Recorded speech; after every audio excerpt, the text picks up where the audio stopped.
ভয়ের সাথে আমরা সবাই পরিচিত, কষ্টও আমরা সবাই পেয়েছি।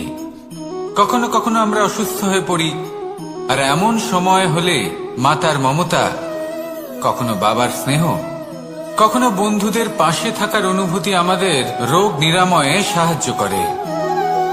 কখনো যদি আমরা নিরাশ হয়ে পড়ি, তখন যদি আমাদের কোনো আপনজন আমাদের দুটো ভালো কথা বলে, তখন আমাদের মনোবল বেড়ে যায়। ঠিক তেমন সংসারের এই রঙ্গমঞ্চে যদি আপনি পীড়িত অনুভব করেন,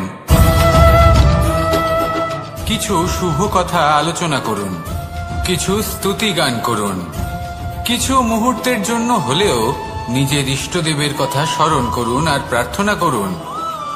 সাহস বাড়বে, শক্তিও বৃদ্ধি পাবে এবং সামনে এগিয়ে চলার পথও দেখতে পাবেন।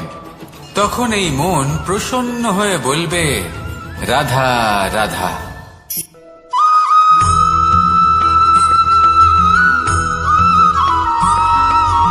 ফিরে আসছিলেন এবং তাদের ফেরার পথে হঠাৎ করে কোথাও থেকে একটি বাছুর চলে এলো।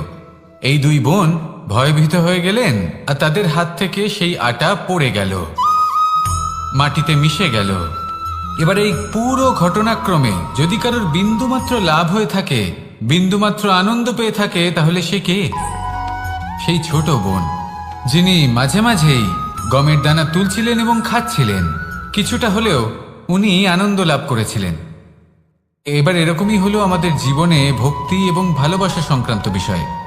মানুষ নিজের জীবনের দৈনিক কাজে এতটাই ব্যস্ত হয়ে পড়েন, প্রত্যেকদিন শুধু কাজ কাজ কাজ কাজ করতে থাকেন, আর তাতে ভক্তি এবং ভালোবাসার জন্য সময় বার করতেই পারেন না। দেখুন, জীবনে ভক্তি আর প্রেমের এই যে ছোট ছোট মুহূর্ত আছে, এগুলো যদি আপনি যাপন করতে পারেন, তাহলে তাতেই আপনি তৃপ্তি লাভ করবেন। বাকি সবই আপনার ব্যর্থ বলেই মনে হবে। জীবনে যখনই আপনি কোনো কাজ করবেন, ঈশ্বরের প্রতি সমর্পিত হয়ে সেই কাজ করুন। আর যখনই সময় পাবেন, তাহলে সেই সময় নিজের আপনজনদের দিন। যাদের আপনি ভালোবাসেন তাদের প্রতি যত্নবান হন, তাদের শুভাকাঙ্ক্ষী হন। এই প্রেম আর ভক্তির ছোট ছোট মুহূর্তগুলো আপনার জীবনকে চরিতার্থ করে তুলবে। আসুন আমার সাথে ভালোবেসে বলুন, রাধা রাধা।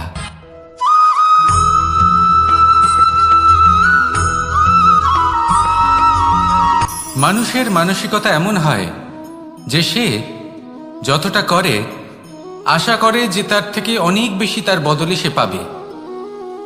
দেখুন, সবকিছুই আপনার ভাবনা চিন্তার উপর নির্ভর করছে। আপনি যদি ফলের বিষয়ে ভেবে কর্ম করতে থাকেন, তাহলে সেটা অনুচিত। জীবনের আসল আনন্দ হলো নিজের কর্ম করতে থাকা, ফলের চিন্তা করা উচিত নয়। যদি আপনি এরকম ভাবেন যে আমি এতটা করছি, আমার এতটা পাওয়া উচিত, সেই ভাবনা অনুচিত। যদি আপনি সেবার মানসিকতা নিয়ে কর্ম করতে থাকেন, কর্মচক্রের প্রবাহিত হন, যদি আপনি এমন ভাবনা রাখেন যে আমি এতটা পাচ্ছি, তাই এর থেকে অনেক বেশি আমি কর্ম করব, তাহলে নিশ্চিতরূপে আপনি যতটা করছেন তার থেকে অনেক বেশি আপনি পাবেন। আপনার আশার থেকে অনেক বেশি আপনি পাবেন। শুধু জীবনে অনেক বেশি কাজ করতে থাকুন, ফলের চিন্তা করবেন না। আর মনে রাখবেন, এই ভাবনাই সব থেকে বড় বীজ। কর্মের উপর বিশ্বাস রাখুন। জীবনে যা যা আপনি চান সবই সুখময় হবে। আসুন আর আমার সাথে ভালোবেসে বলুন, রাধা রাধা।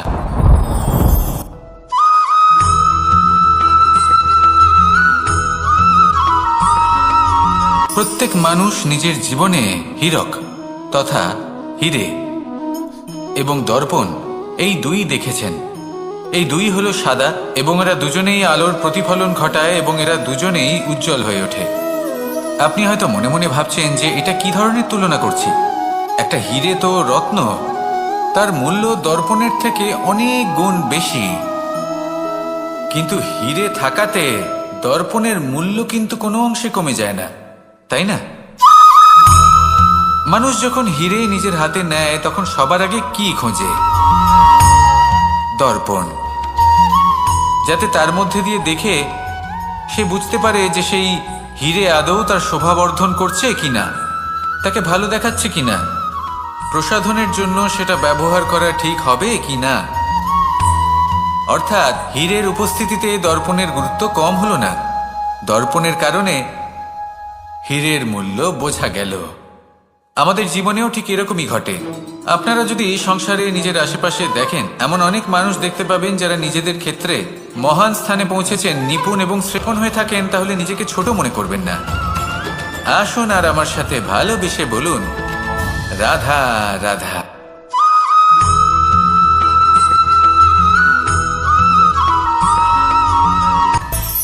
মানুষের মধ্যে একটা বিচিত্র প্রবৃত্তি থাকে, অন্য সকলের বিষয়ে, তাদের জীবনের বিষয়ে, তাদের ব্যক্তিত্বের বিষয়ে, তাদের ভবিষ্যতের বিষয়ে অনুমান করা। এটা হলো অনুচিত। কারোর অতীতকালকে দেখে লোকে ভবিষ্যৎ বলে দিতে পারেন, বর্তমানকে দেখে ভবিষ্যতের বিষয়ে অনুমান করে ফেলেন।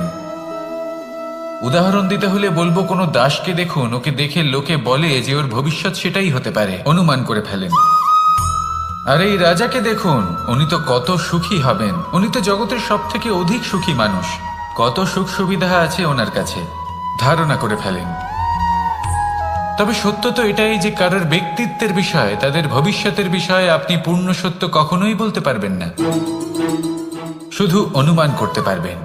আর এই অনুমান করে সত্যি কোনো লাভ হয় না, কারণ এই কাল সেটা হলো অত্যন্ত শক্তিশালী। কালো থেকে কালোতর কয়লাকেও হীরেতে পরিণত করতে পারে, অনেক বড় বড় রাজাকেও বিদূষক বানিয়ে ফেলতে পারে এক মুহূর্তেই। তাহলে আপনি অনুমান করে কি লাভ? কি পেলেন অনুমান করে? সেই জন্য কারোর বিষয়ে কোনো অনুমান করবেন না, তার ভবিষ্যতের বিষয়ে অনুমান করতে যাবেন না, কারোর বিষয়ে কোনো ধারণা করে নেবেন না। কিছু করতে হলে ভালোবাসুন, সবার মধ্যে ভালোবাসা ছড়ান, সবার মধ্যে ধন্যাত্মক ভাব ছড়ান। এই মন প্রসন্ন হয়ে বলবে, রাধা রাধা।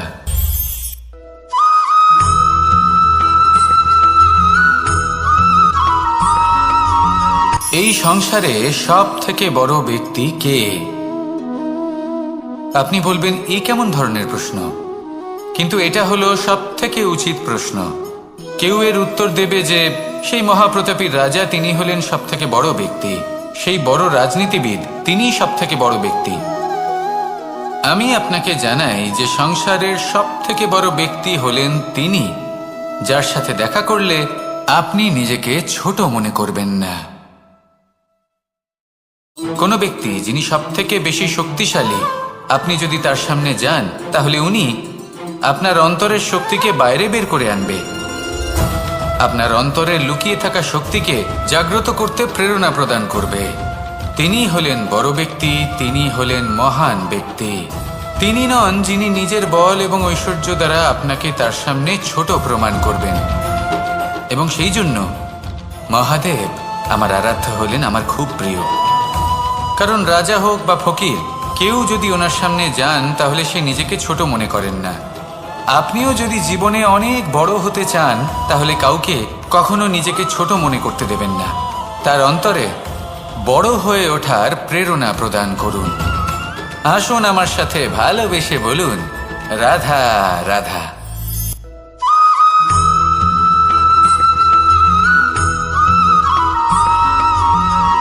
জীবন কিসের উপর নির্ভরশীল? ধনের উপর? বৈভবের অনুভব যদি আপনি করতে চান, তাহলে তা পাবেন শুধু একতার দ্বারা, সংগঠনের দ্বারা। যদি আপনাকে উদাহরণ দিই, নিজের এই হাতটাকে দেখুন, 5টা আঙুল রয়েছে। কোনো একটা বস্তুকে নিজের একটা আঙুল দ্বারা তুলে ধরার চেষ্টা করে দেখুন, বড়ই কষ্ট হবে। তখন আপনি বুঝতে পারবেন, যখন এই 5টি আঙুল একত্রিত হয়, তখন কোনো কাজ কতটা সহজ হতে পারে। এটাই হলো শক্তি, একতার। সব থেকে ভালো উদাহরণ যদি আপনাকে দিই, তাহলে বাঁশি। এই বাঁশি থেকে অত্যন্ত মধুর সুর নির্গত হয়, যা সবার মন প্রসন্ন করে দেয়। এই কথা সত্যি। কিন্তু এই বাঁশি আমি একটা বা দুটো আঙুল দিয়ে বাজাতে পারবো না, আমাকে প্রত্যেকটা আঙুল ব্যবহার করতেই হবে, তবেই এর থেকে মধুর সুর নির্গত হবে, যা সকলকে প্রসন্ন করবে। ঠিক কিনা? ঠিক এইভাবেই যদি আপনি চান যে আপনার জীবনরূপী বাঁশি থেকেও মধুর সুর নির্গত হোক বা সবার মনকে প্রসন্ন করে তুলুক, তাহলে আপনাকেও জীবনে একতা নিয়ে আসতেই হবে। আপনি একাও কর্ম করতে পারেন, পথ চলতেও পারেন, সামনেও এগোতে পারেন, সাফল্যও লাভ করতে পারেন। কিন্তু যখন সকলে একসাথে এগোবেন, সেই পথে চলবেন, সেই কর্মই করবেন, তখন লক্ষ্যে অবশ্যই পৌঁছবেন, সাফল্য অবশ্যই লাভ করবেন। কিন্তু সেই সাফল্য এবং তার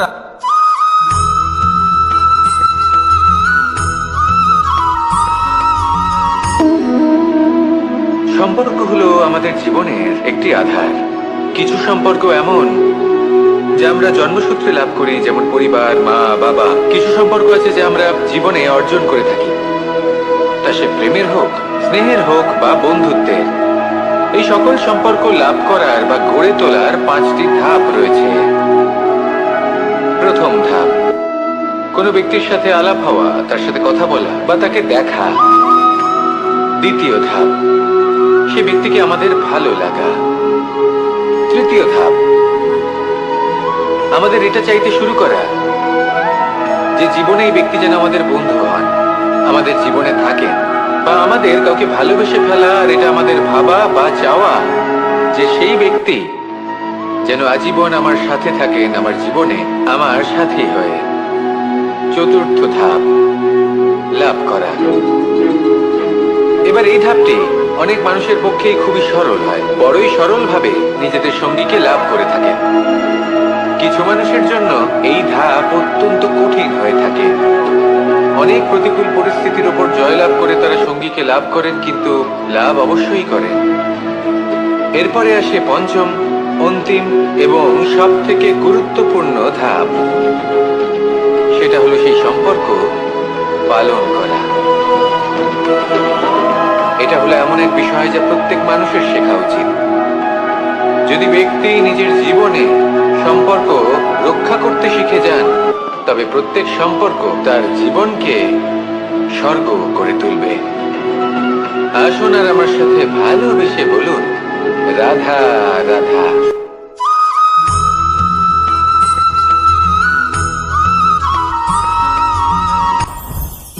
জীবনে কিছু শেখা অত্যন্ত গুরুত্বপূর্ণ।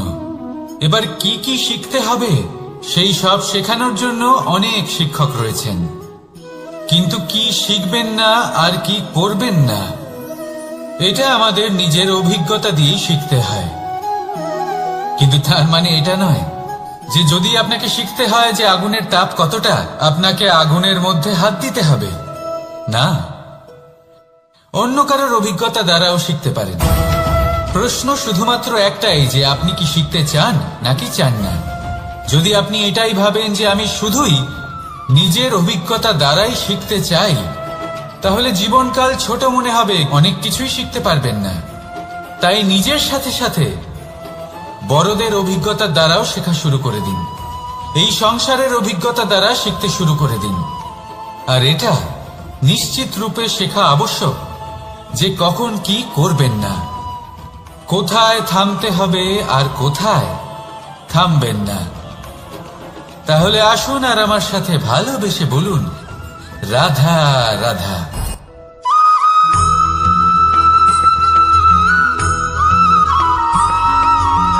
ভালো, শুধু ওনাদের কঠোর ব্যবহার দেখলে আমরা একটু ভয় পেয়ে যাই। এবার ওনাদের এই কঠোর ব্যবহার আমাদের ভালো না লাগলেও অত্যন্ত আবশ্যক, কারণ মাতার থেকে আমরা যে শক্তি লাভ করি তা যেন নিয়ন্ত্রণ হারিয়ে বিধ্বংসী না হয়ে ওঠে। আমরা যেন কোনো কুপথে না চলে যাই, আমরা কখনো যেন দোষ না করে ফেলি। শুধু সেই জন্য পিতা এবং গুরু একটু কঠোর হয়ে ওঠেন, এবং ওনাদের এই কঠোর আচরণ ভবিষ্যতে গিয়ে আমরা অবশ্যই বুঝতে পারি। জীবনে কিছু বছর আমরা এগিয়ে যাই আর তারপর আমরা বুঝতে পারি যে বাবা এবং গুরু আমাদের যথেষ্ট ভালোবাসতেন, কিন্তু ওনাদের ভালোবাসার বহিঃপ্রকাশ আলাদা। প্রয়োজনীয় হলো এটা দেখার, এটা বোঝার যে শুরু থেকে আমাদের প্রতি ওনাদের আচরণ কেমন ছিল।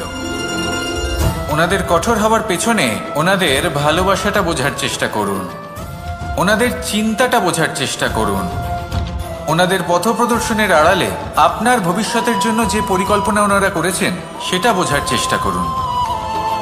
তখন আপনারা বুঝতে পারবেন ওনাদের ভালোবাসাকে। আপনার মনের মধ্যে আপনা থেকেই ওনাদের প্রতি সম্মান জেগে উঠবে।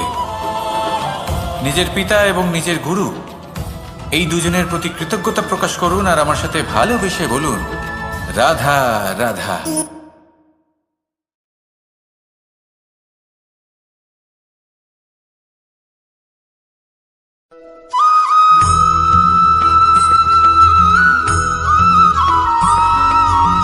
পঞ্চতত্ত্বের মধ্যে দ্বিতীয় তত্ত্ব হল ধরণী, ভূমি, যাকে আমরা ধরণী মাতা বলি। এই ধরণী ধৈর্য ধারণ করে, আর এর ওপরেই আমাদের সমগ্র সংসার নির্ভরশীল। কারণ এই ভূমি সহ্য ক্ষমতা রাখে, এর সহ্য ক্ষমতা হলো অপরিসীম। সন্তান যতই আঘাত প্রদান করুক না কেন, প্রেম পূর্বক সহ্য করে, আর তার বদলে অমূল্য রত্ন প্রদান করে। সন্তান যদি হাল চালায়, তাহলে তার বদলে তাকে অন্ন প্রদান করে। এটাই হলো ধরণী। এবার এর থেকে আমরা কি শিক্ষা পেতে পারি? এটাই যে কারোর জন্য কিছু করা বা কাউকে কিছু দেওয়া মনে কোনো কামনা ছাড়াই। আর এই কথাটা বুঝে যান, যদি কারোর জন্য কামনা না রেখে বা কোনো পাওয়ার আশা না রেখে কারোর জন্য কিছু করেন বা কারোকে কিছু দেন, যদি এটা আপনি শিখতে পারেন, তবে আপনি ভালোবাসতে শিখে গেছেন। আর সেই জন্যই এই ধরিত্রীকে মাতা বলা হয়। কারণ মাতা শুধু উনি নন যিনি গর্ভে সন্তানকে ধারণ করেন, মাতা তো উনিও যিনি জীবন বাঁচতে শেখান, যিনি জীবন বাঁচার উদাহরণ প্রদান করেন। তাহলে ধরণীর থেকে এই নিঃস্বার্থ ভাব শিখুন, নিঃস্বার্থ ভালোবাসা শিখুন, আর এই ভালোবাসার সাথেই বলুন, রাধা রাধা।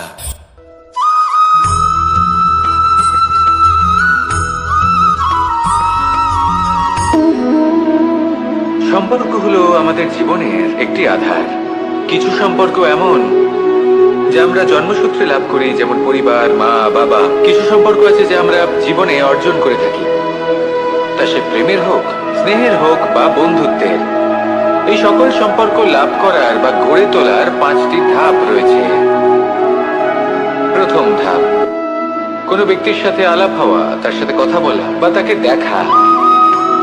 দ্বিতীয় ধাপ, সে ব্যক্তিকে আমাদের ভালো লাগা। তৃতীয় ধাপ, আমাদের এটা চাইতে শুরু করা যে জীবনে এই ব্যক্তি যেন আমাদের বন্ধু হন, আমাদের জীবনে থাকেন, বা আমাদের কাউকে ভালোবেসে ফেলা। আর এটা আমাদের ভাবা বা চাওয়া যে সেই ব্যক্তি যেন আজীবন আমার সাথে থাকেন, আমার জীবনে আমার সাথী হয়ে। চতুর্থ ধাপ, লাভ করা। এবার এই ধাপটি অনেক মানুষের পক্ষেই খুবই সরল হয়, বড়ই সরলভাবে নিজেদের সঙ্গীকে লাভ করে থাকেন। কিছু মানুষের জন্য এই ধাপ অত্যন্ত কঠিন হয়ে থাকে। অনেক প্রতিকূল পরিস্থিতির উপর জয়লাভ করে তারা সঙ্গীকে লাভ করেন, কিন্তু লাভ অবশ্যই করেন। এরপরে আসে পঞ্চম, অন্তিম এবং সব থেকে গুরুত্বপূর্ণ ধাপ। সেটা হলো সেই সম্পর্ক পালন করা। এটা হলো এমন এক বিষয় যা প্রত্যেক মানুষের শেখা উচিত। যদি ব্যক্তি নিজের জীবনে সম্পর্ক রক্ষা করতে শিখে যান, তবে প্রত্যেক সম্পর্ক তার জীবনকে স্বর্গ করে তুলবে। আসুন আর আমার সাথে ভালোবেসে বলুন, রাধা রাধা।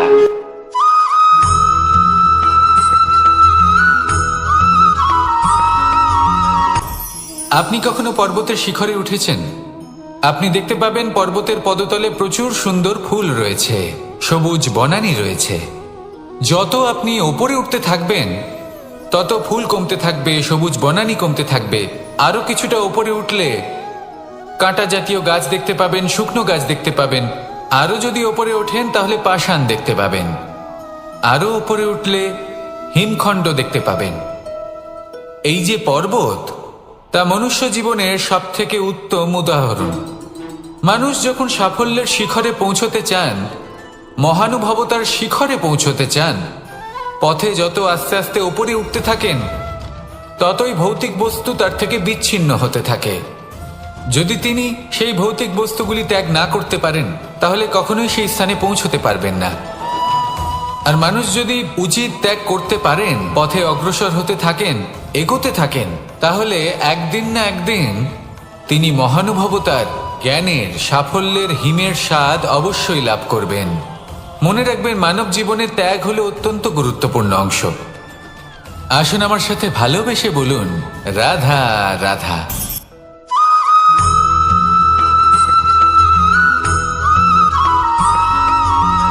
মানুষের মানসিকতা এমন হয় যে সে যতটা করে আশা করে যে তার থেকে অনেক বেশি তার বদলে সে পাবে। দেখুন, সবকিছুই আপনার ভাবনা চিন্তার উপর নির্ভর করছে। আপনি যদি ফলের বিষয়ে ভেবে কর্ম করতে থাকেন তাহলে সেটা অনুচিত। জীবনের আসল আনন্দ হলো নিজের কর্ম করতে থাকা, ফলের চিন্তা করা উচিত নয়। যদি আপনি এরকম ভাবেন যে আমি এতটা করছি, আমার এতটা পাওয়া উচিত, সেই ভাবনা অনুচিত। যদি আপনি সেবার মানসিকতা নিয়ে কর্ম করতে থাকেন, কর্মচক্রে প্রবাহিত হন, যদি আপনি এমন ভাবনা রাখেন যে আমি এতটা পাচ্ছি, তাই এর থেকে অনেক বেশি আমি কর্ম করব, তাহলে নিশ্চিতরূপে আপনি যতটা করছেন তার থেকে অনেক বেশি আপনি পাবেন। আপনার আশার থেকে অনেক বেশি আপনি পাবেন।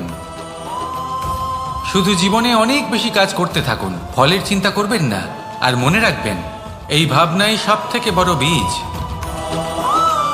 কর্মের উপর বিশ্বাস রাখুন। জীবনে যা যা আপনি চান সবই সুখময় হবে। আসুন আর আমার সাথে ভালোবেসে বলুন, রাধা রাধা।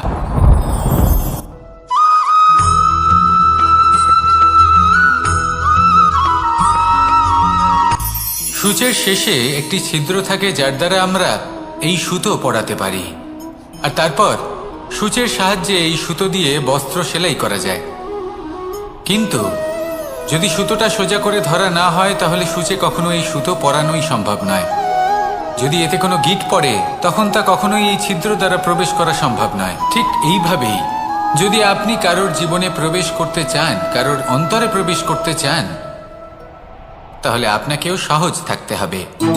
এতে কোনো গিঁট থাকলে চলবে না, অর্থাৎ মনে যাতে কোনো মালিন্য না থাকে, যেন কোনো কুচিন্তা না থাকে। যদি এসব থাকে তাহলে আপনি কখনো কারোর জীবনে প্রবেশ করতে পারবেন না। আর যদি কোনোভাবে আপনি প্রবেশ করেও যান তাহলে তার মনে ঘর করতে পারবেন না। নিজেকে এই সুতোর মতন করে তুলুন, সহজ। মনে যেন কোনো কুচিন্তা না থাকে, সবার প্রতি যেন সদ্ভাবনা থাকে, শুভ চিন্তা থাকে। এমনটা করতে থাকুন। এমন একটা দিন আসবে যেদিন এই সমস্ত সংসারের ব্যক্তির মনে আপনি বাস করবেন, আর তখন এই মন প্রসন্ন হয়ে বলবে, রাধা রাধা।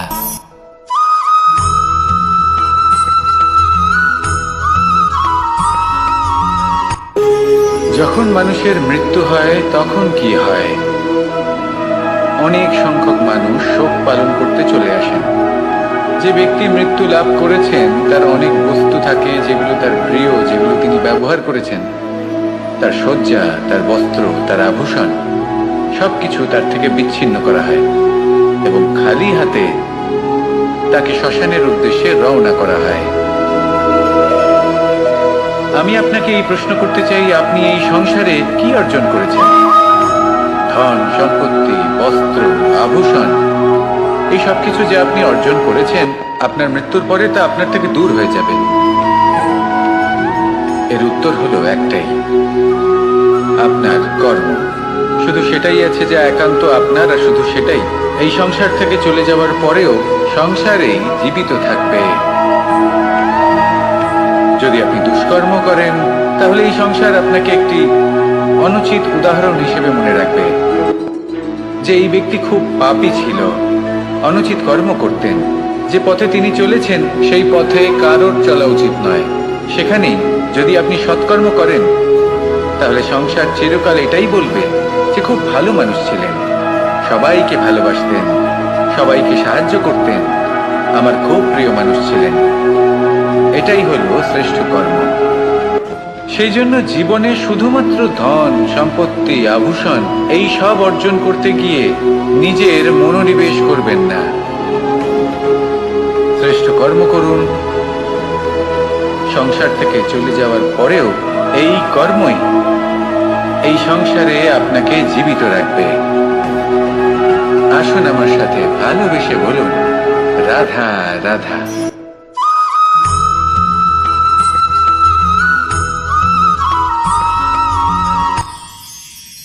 মানুষ তার জীবনে দুই ধরনের পরিস্থিতিকে খুব ভয় পায়। এক, কোনো কারণবশত কারোর সামনে নত হওয়া। দুই, কোনো কারণে নিজের চরিত্র থেকে, নিজের মূল্যবোধ থেকে বিচ্যুত হওয়া। এবার কেন হয় এরকম যে কথায় কথায় কারোর সামনে নত হতে হয়? কেন বারংবার নিজের চরিত্র থেকে চ্যুত হতে হয়? এরকম কেন হয়? এটা তখনই হয় যখন আমাদের শিক্ষা এবং মূল্যবোধের অভাব থাকে।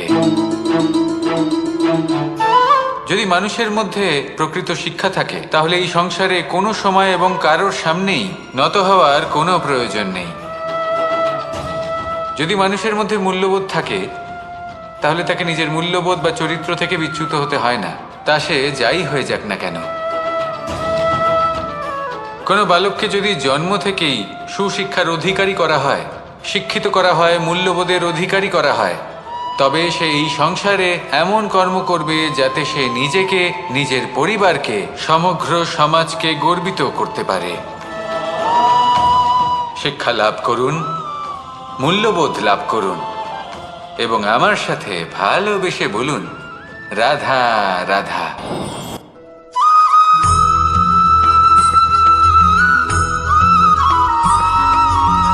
কথায় আছে যে এমন কোনো অক্ষর নেই যার দ্বারা কোনো মন্ত্র হয় না। এমন কোনো বনস্পতি নেই যা নিজেই একটা ঔষধি নয়। পৃথিবীর এমন কোনো ব্যক্তি নেই যার মধ্যে কোনো যোগ্যতা থাকে না। শুধু প্রয়োজন হলো যে ব্যক্তিকে আমরা খুঁজে চলেছি তাকে সঠিকভাবে চিনে নেওয়া। যদি তার যোগ্যতা, তার বিশেষত্ব আমরা বুঝতেই না পারি তাহলে আর লাভ কি রইল? এই সংসারে এমন অনেক ব্যক্তি রয়েছেন যারা ছোট ছোট অসফলতার কারণে আপনাকে এটা বলে দেবে যে আপনি কোনো কাজের নন, আপনি হলেন মূর্খ, আপনি কিছুই করতে পারবেন না। এইসব কথায় কখনোই বিশ্বাস করবেন না, কারণ আপনি এবং প্রত্যেকটি জীব এই পরমাত্মা এবং এই প্রকৃতির সৃষ্টি, যা অত্যন্ত বিশেষ। যদি আপনাকে উদাহরণ দিই তাহলে একদিকে আছে তরোয়াল, একটা বড় লম্বা তরোয়াল যার দ্বারা যুদ্ধ করা যায়, জয়লাভ করা যায়। আর অন্যদিকে রয়েছে একটা ছোট্ট সূচ, কিন্তু যে কাজ একটা ছোট্ট সূচ করতে পারে তা একটা তরোয়াল দ্বারা সম্ভব নয়। এর অর্থ হলো এটাই যে প্রত্যেকটা রচনা অত্যন্ত অমূল্য এবং অত্যন্ত বিশেষ হয়। তাহলে বিশ্বাস রাখুন যে আপনি অত্যন্ত বিশেষ একজন, আর প্রেমের সাথে বলুন, রাধা রাধা।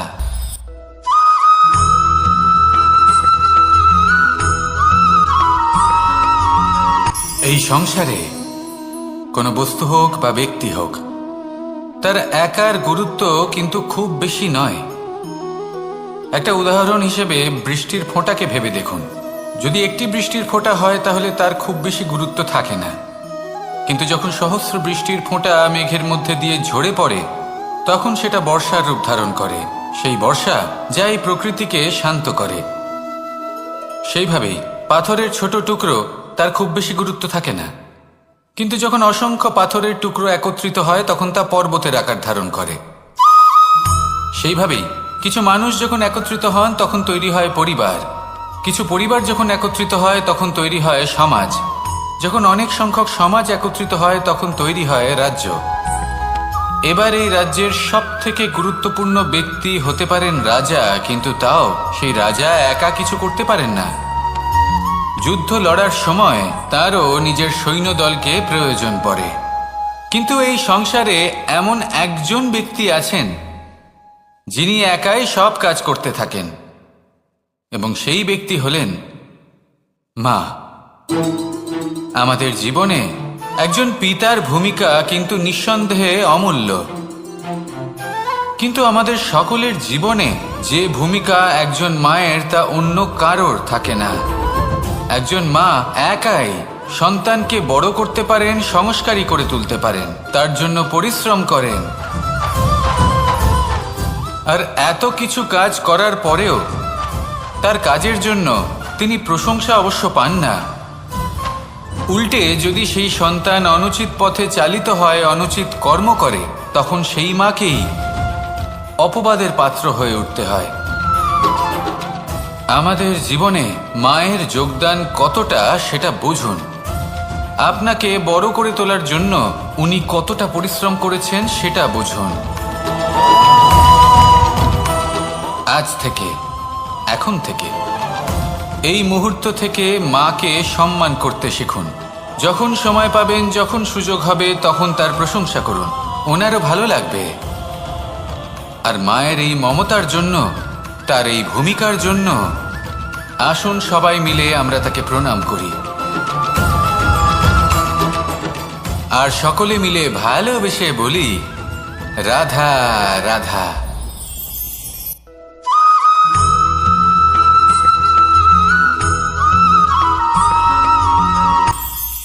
এটা হলো ধান গাছ। এর থেকে যে চাল উৎপন্ন হয় তা মানুষ গ্রহণ করেন। আর এটা কি? এ হলো জংলি ঘাস। একবার ভেবে দেখুন, যদি এই জংলি ঘাস ধান গাছের আশেপাশে থাকে তাহলে কি হবে? ধান উৎপন্ন হতে পারবে? তা উৎকৃষ্ট হতে পারবে? আমরা কি তা গ্রহণ করতে পারবো? কখনোই নয়। এই জংলি ঘাস ধানকে নষ্ট করে দেবে, কিন্তু নিজে জীবিত থাকবে। এটাই হলো আজকের শিক্ষা। এই সংসারে যদি আপনি নীতির পথে চলতে চান, উচিত কর্ম করতে চান, সংসারকে সেবা করতে চান, তাহলে জংলি ঘাসের মতো ব্যক্তিদের থেকে সবসময় দূরে থাকতে হবে। সেই ব্যক্তি যারা দুর্নীতি এবং মিথ্যা দ্বারা পরিপূর্ণ, যাদের ব্যবহার অশুভ, যাদের অনেক অশুভ গুণ রয়েছে, তারা সঠিক নয়। সেই সকল ব্যক্তি যাদের চরিত্র অত্যন্ত দুষ্ট হয়, তারা হয় শুভ চরিত্রের ব্যক্তিকে একদম নষ্ট করে দেয়, নয় নিজের মতো বানিয়ে তোলে। তাই যদি আপনি নীতির পথে চলতে চান, এই সংসারের জন্য শুভ কর্ম করতে চান, তাহলে সেই সঙ্গ লাভ করুন যে সঙ্গ জ্ঞানে পরিপূর্ণ, যাদের মধ্যে অনেক গুণ আছে, যাদের থেকে প্রতিদিন কিছু শিখতে পারবেন। এমন ব্যক্তির সাথে জীবন অতিবাহিত করুন। দুরাচারীদের থেকে দূরে থাকুন। তবেই এই মন প্রসন্ন হয়ে বলবে, রাধা রাধা।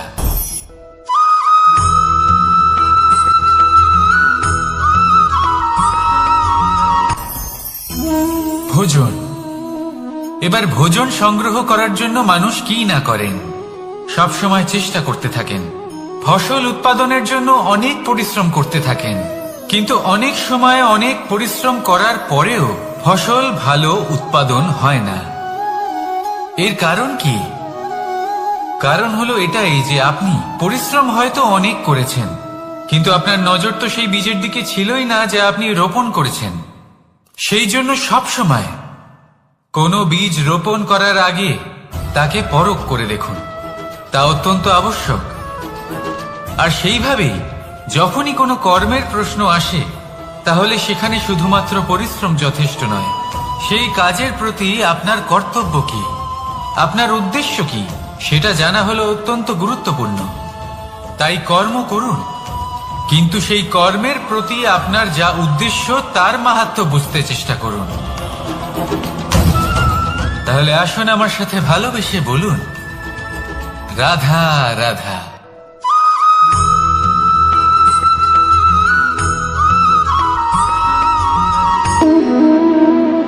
সম্পর্ক হলো আমাদের জীবনের একটি আধার। কিছু সম্পর্ক এমন যা আমরা জন্মসূত্রে লাভ করি, যেমন পরিবার, মা, বাবা। কিছু সম্পর্ক আছে যা আমরা জীবনে অর্জন করে থাকি, তা সে প্রেমের হোক, স্নেহের হোক বা বন্ধুত্বের। এই সকল সম্পর্ক লাভ করার বা গড়ে তোলার 5টি ধাপ রয়েছে। প্রথম ধাপ, কোনো ব্যক্তির সাথে আলাপ হওয়া, তার সাথে কথা বলা বা তাকে দেখা। দ্বিতীয় ধাপ, সে ব্যক্তিকে আমাদের ভালো লাগা। তৃতীয় ধাপ, আমাদের এটা চাইতে শুরু করা যে জীবনে এই ব্যক্তি যেন আমাদের বন্ধু হন, আমাদের জীবনে থাকেন, বা আমাদের কাউকে ভালোবেসে ফেলা। আর এটা আমাদের ভাবা বা চাওয়া যে সেই ব্যক্তি যেন আজীবন আমার সাথে থাকেন, আমার জীবনে আমার সাথী হয়ে। চতুর্থ ধাপ, লাভ করা। এবার এই ধাপটি অনেক মানুষের পক্ষেই খুবই সরল হয়, বড়ই সরলভাবে নিজেদের সঙ্গীকে লাভ করে থাকে। কিছু মানুষের জন্য এই ধাপ অত্যন্ত কঠিন হয়ে থাকে। অনেক প্রতিকূল পরিস্থিতির উপর জয়লাভ করে তারা সঙ্গীকে লাভ করেন, কিন্তু লাভ অবশ্যই করেন। এরপরে আসে পঞ্চম, অন্তিম এবং সব থেকে গুরুত্বপূর্ণ ধাপ। সেটা হলো সেই সম্পর্ক পালন করা। এটা হলো এমন এক বিষয় যা প্রত্যেক মানুষের শেখা উচিত। যদি ব্যক্তি নিজের জীবনে সম্পর্ক রক্ষা করতে শিখে যান, তবে প্রত্যেক সম্পর্ক তার জীবনকে স্বর্গ করে তুলবে। আসুন আর আমার সাথে ভালোবেসে বলুন, রাধা রাধা।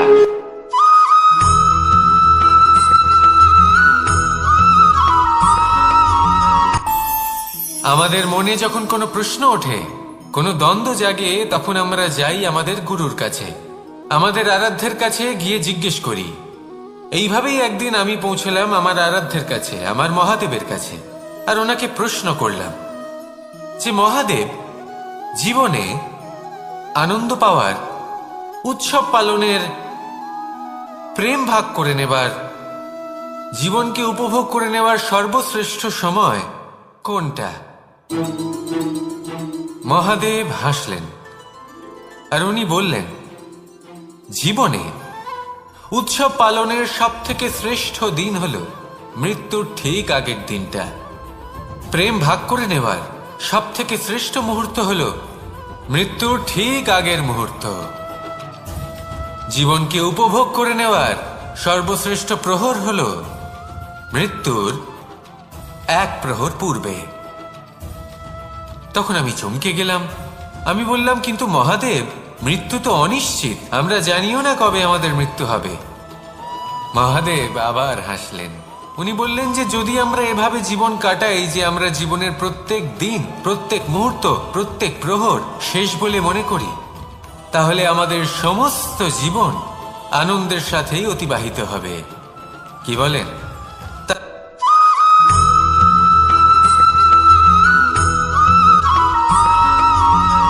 এই সংসারে কোনো বস্তু হোক বা ব্যক্তি হোক, তার একার গুরুত্ব কিন্তু খুব বেশি নয়। একটা উদাহরণ হিসেবে বৃষ্টির ফোঁটাকে ভেবে দেখুন। যদি একটি বৃষ্টির ফোঁটা হয় তাহলে তার খুব বেশি গুরুত্ব থাকে না, কিন্তু যখন সহস্র বৃষ্টির ফোঁটা মেঘের মধ্যে দিয়ে ঝরে পড়ে, তখন সেটা বর্ষার রূপ ধারণ করে। সেই বর্ষা যা এই প্রকৃতিকে শান্ত করে।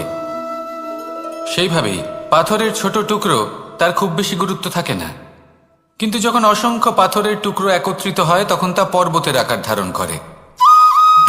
সেইভাবেই কিছু মানুষ যখন একত্রিত হন তখন তৈরি হয় পরিবার, কিছু পরিবার যখন একত্রিত হয় তখন তৈরি হয় সমাজ, যখন অনেক সংখ্যক সমাজ একত্রিত হয় তখন তৈরি হয় রাজ্য।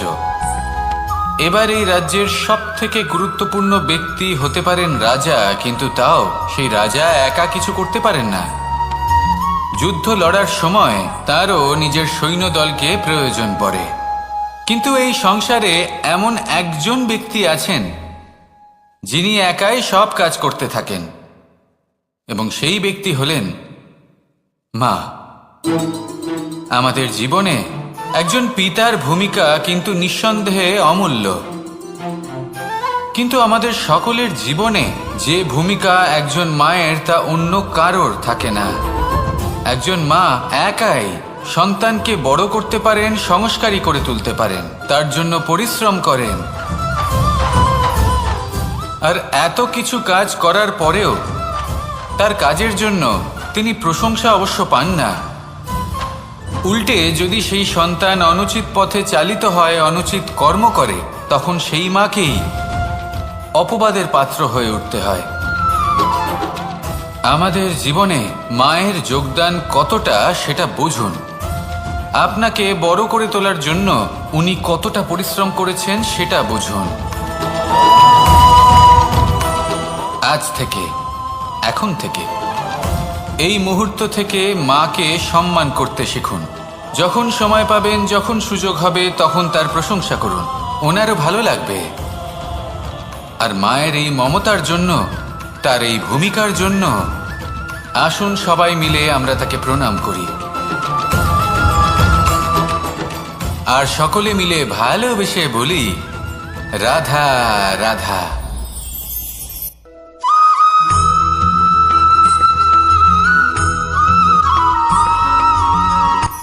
এই সংসারে সাফল্য লাভ করার জন্য জ্ঞানের প্রয়োজন হয়, পরিশ্রমের প্রয়োজন হয়, দৃঢ় নিষ্ঠার প্রয়োজন হয়, নিরন্তর চেষ্টা করা প্রয়োজনীয়।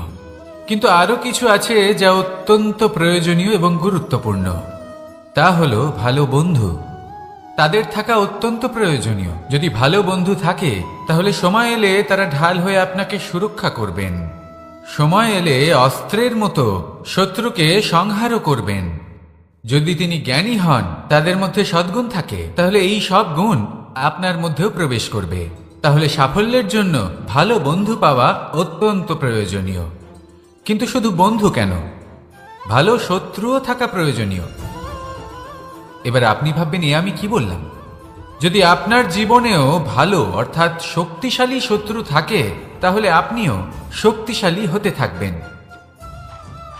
এই শত্রু আপনাকে প্রেরিত করবে আরো বেশি শক্তিশালী হয়ে ওঠার। কখনো কোনো হরিণকে দেখুন, তীব্র গতিতে দৌড়তে থাকে। কেন তীব্র গতিতে দৌড়য়? এই কারণে নয় যে কোথাও তার জন্য মধুর ঘাস অপেক্ষা করে রয়েছে, না। সে এই কারণে তীব্র গতিতে দৌড়য় কারণ সেটা না করলে তার পেছনে একটি সিংহ আছে যে ওকে নিজের ভোজন করে ফেলবে। তাই জীবনে বিপদ, সংকট এই সব কিছুও হলো অত্যন্ত গুরুত্বপূর্ণ। তার সম্মুখীন হতে শিখুন আর আমার সাথে ভালোবেসে বলুন, রাধা রাধা।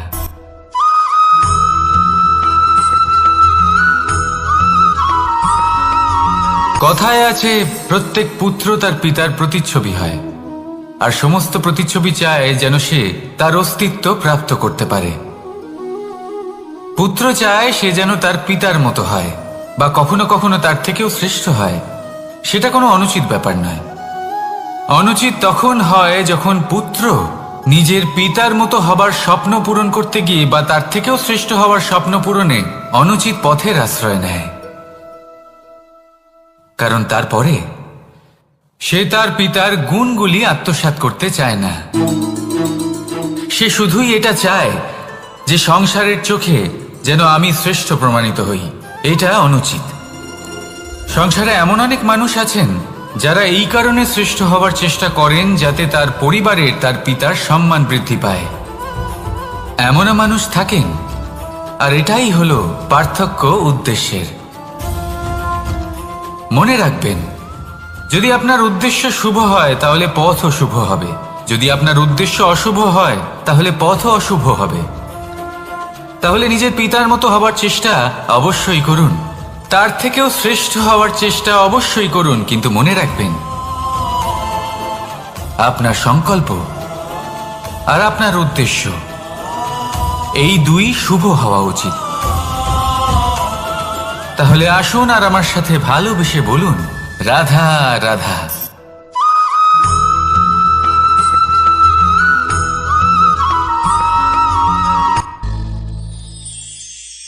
শিশিরের বিন্দু পাতার ওপর পড়ে আর তার গায়ে লেগে থাকে। পাতা তাকে শুষে নিতে পারে না, আর শেষ পর্যন্ত সে ঝরে পড়ে যায়। অন্যদিকে রয়েছে মেঘ এবং চাতক। এদের মধ্যে অনেক দূরত্ব থাকে। মেঘ থাকে আকাশে আর চাতক থাকে ধরিত্রীতে। কিন্তু যখন এই মেঘ থেকে বৃষ্টি ঝরে পড়ে, এই চাতক কিন্তু সেই জলই পান করে, নয়তো সে তৃষ্ণার্ত থেকে যায়। এবার অন্যদিকে দেখলাম শিশির বিন্দু আর পাতার এই সম্পর্ক। এরা খুব কাছাকাছি থাকে, ঘনিষ্ঠও থাকে। অন্যদিকে রয়েছে মেঘ এবং চাতকের সম্পর্ক, যাদের মধ্যে অনেক দূরত্ব থাকা সত্ত্বেও তারা খুব ঘনিষ্ঠ, তাই না? এই সারমর্ম খুব সরল। এই নৈকট্য, এই দূরত্ব, তা আপনার সম্পর্কে প্রভাব কিছুতেই ফেলতে পারে না। এই নৈকট্য, এই দূরত্ব, এইসব হলো শুধুমাত্র মনের ব্যাপার। কখনো আপনি অনুভব করেছেন আপনি কারোর থেকে অনেক অনেক দূরে আছেন, অনেক দূরে আছেন, তাও সেই ব্যক্তির প্রতি আপনি টান অনুভব করেন। সেখানে আপনি কারোর সাথে প্রত্যেক দিন অতিবাহিত করেন, সমস্ত জীবন অতিবাহিত করেন, সব থেকে বেশি সময় তার সাথে অতিবাহিত করেন, তাও তার প্রতি সেই টান অনুভব করেন না। এই সংকেত হলো মনের দূরত্বের। তাহলে মনের এই দূরত্ব দূর করুন আর আমার সাথে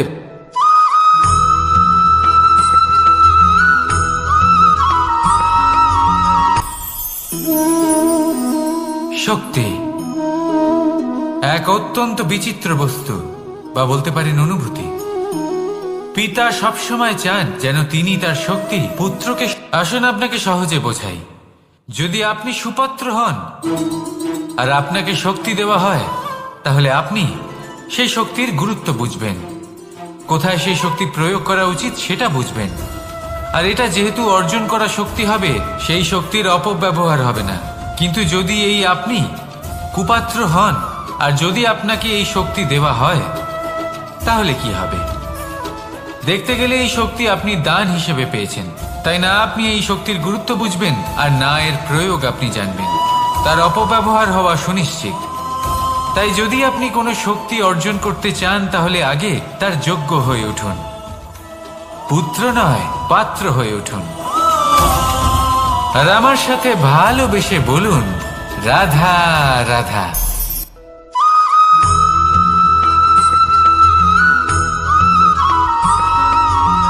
ভালো, শুধু ওনাদের কঠোর ব্যবহার দেখলে আমরা একটু ভয় পেয়ে যাই।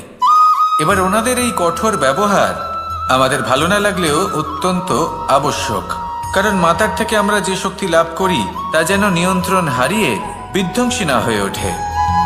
আমরা যেন কোনো কুপথে না চলে যাই, আমরা কখনো যেন দোষ না করে ফেলি। শুধু সেই জন্য পিতা এবং গুরু একটু কঠোর হয়ে ওঠেন, এবং ওনাদের এই কঠোর আচরণ ভবিষ্যতে গিয়ে আমরা অবশ্যই বুঝতে পারি। জীবনে কিছু বছর আমরা এগিয়ে যাই আর তারপর আমরা বুঝতে পারি যে বাবা এবং গুরু আমাদের যথেষ্ট ভালোবাসতেন, কিন্তু ওনাদের ভালোবাসার বহিঃপ্রকাশ আলাদা। প্রয়োজনীয় হলো এটা দেখার, এটা বোঝার যে শুরু থেকে আমাদের প্রতি ওনাদের আচরণ কেমন ছিল। ওনাদের কঠোর হওয়ার পেছনে ওনাদের ভালোবাসাটা বোঝার চেষ্টা করুন, ওনাদের চিন্তাটা বোঝার চেষ্টা করুন, ওনাদের পথপ্রদর্শনের আড়ালে আপনার ভবিষ্যতের জন্য যে পরিকল্পনা ওনারা করেছেন সেটা বোঝার চেষ্টা করুন। তখন আপনারা বুঝতে পারবেন ওনাদের ভালোবাসাকে। আপনার মনের মধ্যে আপনা থেকেই ওনাদের প্রতি সম্মান জেগে উঠবে। নিজের পিতা এবং নিজের গুরু এই দুজনের প্রতি কৃতজ্ঞতা প্রকাশ করুন আর আমার সাথে ভালোবেসে বলুন, রাধা রাধা।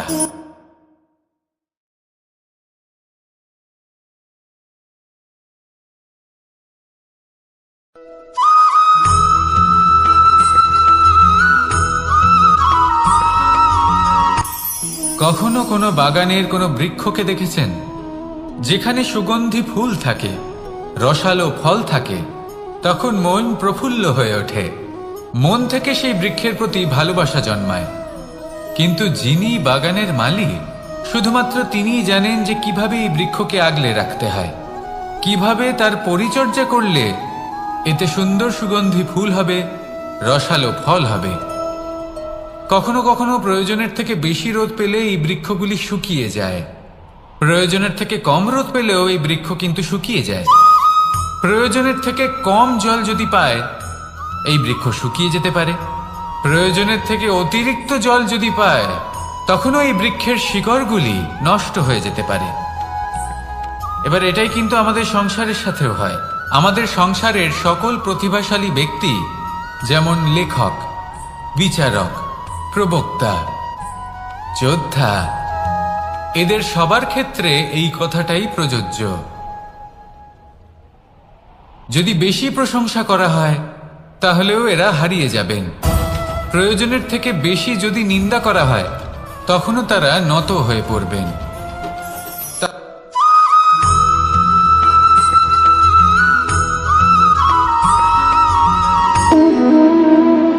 সম্পর্ক হলো আমাদের জীবনের একটি আধার।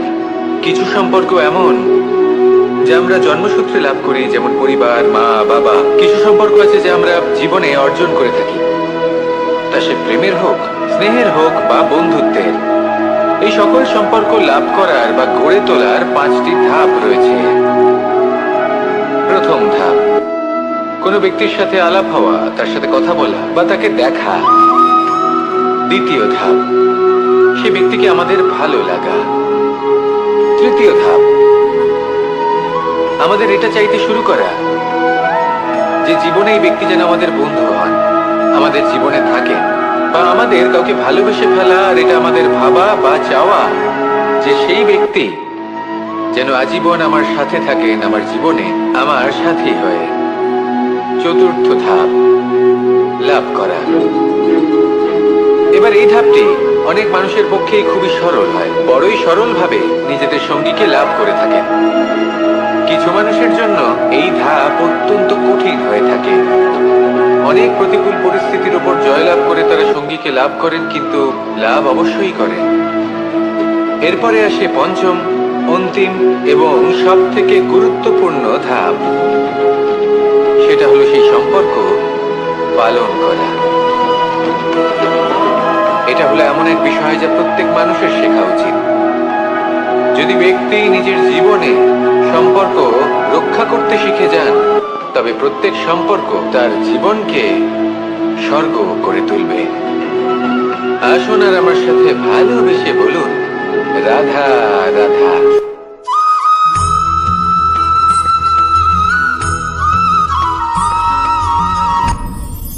আপনি কি কখনো কোনো জলের ধারা দেখেছেন? তার সামনে যতই মাটি থাকুক না কেন, যতই কাদা থাকুক না কেন, যখন এই জলের ধারা বইতে আরম্ভ করে দেয়, তাহলে নিজের মনে, নিজের ভাবনার, নিজের জীবনের যত অনাবশ্যক তত্ত্ব আছে, অনুপযোগী অংশ রয়েছে, অর্থাৎ অপরিষ্কার অংশ রয়েছে, তা নিজে থেকেই নির্মল হয়ে উঠবে। আর যেরকম জলের ধারা কখনো থেমে থাকে না, সব সময় বয়ে চলে, সেইভাবে আপনিও কখনোই থামবেন না। সবসময় বয়ে চলুন, এগোতে থাকুন। পথে যদি অনেক বিপদ আসে, সমস্যা আসে, থামবেন না, তার উপর নিরন্তর প্রহার করুন, নিরন্তর প্রয়াস করুন আর অগ্রসর হন।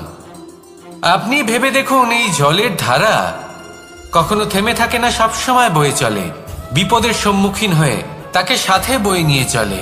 সেই জন্য জলের ধারা, প্রবাহমান এই ধারা, এর থেকে কখনো দুর্গন্ধ আসে না, এতে কখনো ময়লা জমতে পারে না, বরং পালিত হয় সুন্দর প্রাণবন্ত জীবজন্তু, যেমন সুন্দর ছোট মাছ। তাই আপনিও এটাই করুন, কখনো থামবেন না, শুধু চলতে থাকুন, জলের ধারার মতো বইতে থাকুন। আপনি আপনার লক্ষ্য অবশ্যই খুঁজে পাবেন, আর তার সাথে নিজের অন্তরের যে মালিন্য রয়েছে তা আপনি নিজেই নিজের থেকে দূরে করে দেবেন। তাহলে আসুন আর আমার সাথে ভালোবেসে বলুন, রাধা রাধা।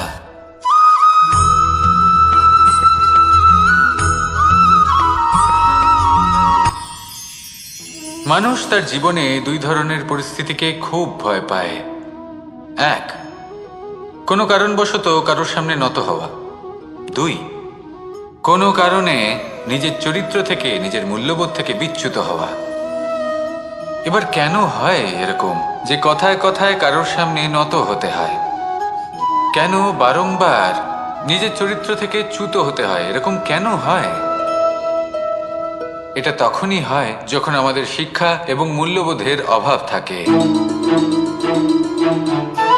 যদি মানুষের মধ্যে প্রকৃত শিক্ষা থাকে, তাহলে এই সংসারে কোনো সময় এবং কারোর সামনেই নত হওয়ার কোনো প্রয়োজন নেই।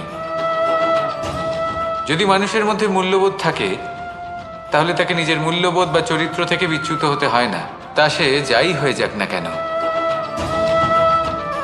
কোনো বালককে যদি জন্ম থেকেই সুশিক্ষার অধিকারী করা হয়, শিক্ষিত করা হয়, মূল্যবোধের অধিকারী করা হয়, তবে সে এই সংসারে এমন কর্ম করবে যাতে সে নিজেকে, নিজের পরিবারকে, সমগ্র সমাজকে গর্বিত করতে পারে। শিক্ষা লাভ করুন, মূল্যবোধ লাভ করুন এবং আমার সাথে ভালোবেসে বলুন, রাধা রাধা।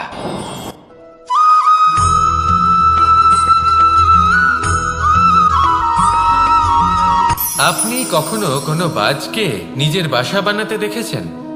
এই বাজ যখনই কোনো বাসা বানায় তখন উঁচু গাছের ডালে বা কোনো পর্বতের শিখরে বাসা বানায়, অনেক উচ্চতায়। আর সেখানে তার সন্তানও জন্মগ্রহণ করে।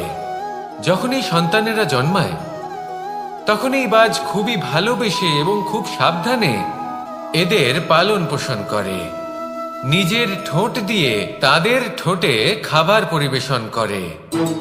কিন্তু যেই সেই সন্তানেরা হৃষ্টপুষ্ট হয়ে যায় এবং সেই কথা বাজ নিজে বুঝতে পেরে যায়, সেই বাজ নিজেই সেই বাসা ছিন্ন ভিন্ন করে দেয়। সেই সন্তান যাদের সবেমাত্র ডানা গজিয়েছে, কিভাবে উড়তে হয় তারা জানে না, সেই সন্তানগুলিকে উচ্চতা থেকে ঠেলে দেয়। সেই সন্তান প্রথমে ভয়ভীত হয়ে যায়। তারা সামনে মৃত্যুকে দেখতে পেয়ে ভয়ের কারণে তাদের ডানা ঝাপটাতে থাকে। আর সেই প্রক্রিয়াতেই সেই সন্তানগুলি উড়তে শুরু করে দেয়। এবার এই ঘটনায় আমরা কি শিক্ষা পেতে পারি?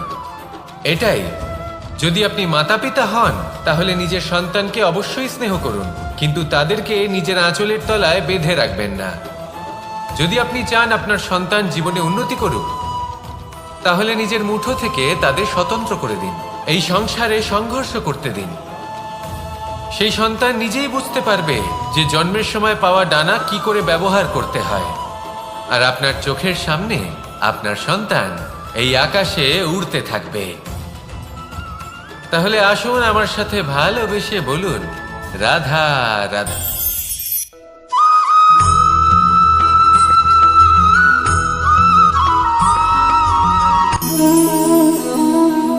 নিয়তি।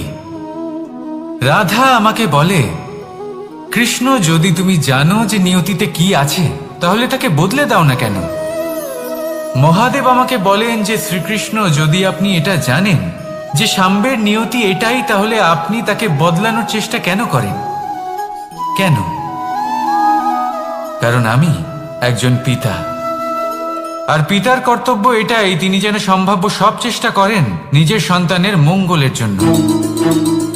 নিয়তি আমি জানি, কিন্তু এটাও আমি জানি যে কর্মের থেকে বড় আর কোনো নিয়তি হতে পারে না। অভিজ্ঞতাও রয়েছে যে কর্মের হাতে নিয়তির এই চক্র বদলে যেতে পারে। তাই জীবনে যদি আপনার কখনো এমন মনে হয় যে এটা তো অসম্ভব, তখনও চেষ্টা করা কখনোই ছাড়বেন না। কে বলতে পারে আপনারই কর্মের কোনো এক বীজ হয়তো নিয়তির চাকায় আটকে গেল আর নিয়তিকে নিজের পথ পাল্টাতে হলো, ঠিক কি না? সেই জন্য নিয়তিকে ভাগ্য মেনে নিয়ে চুপ করে বসে থাকবেন না। নিজের নিয়তি স্বয়ং নিজের কর্মের দ্বারা নির্ধারিত করুন, কারণ আপনার এই কর্মের ওপরেই আপনার অধিকার রয়েছে। আর এই অধিকারকে নিয়তি অনেক সময় সম্মানও করে। তাহলে আসুন আর আমার সাথে ভালোবেসে বলুন, রাধা রাধা।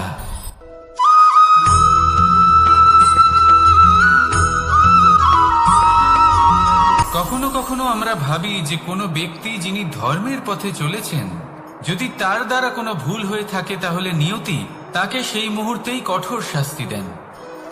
কিন্তু সেই সব মানুষ যারা সংসারের সব থেকে বড় অধর্মী, বহু নিকৃষ্ট মানের কাজ করেন, তাদের নিয়তি অনেক সুযোগ দেন।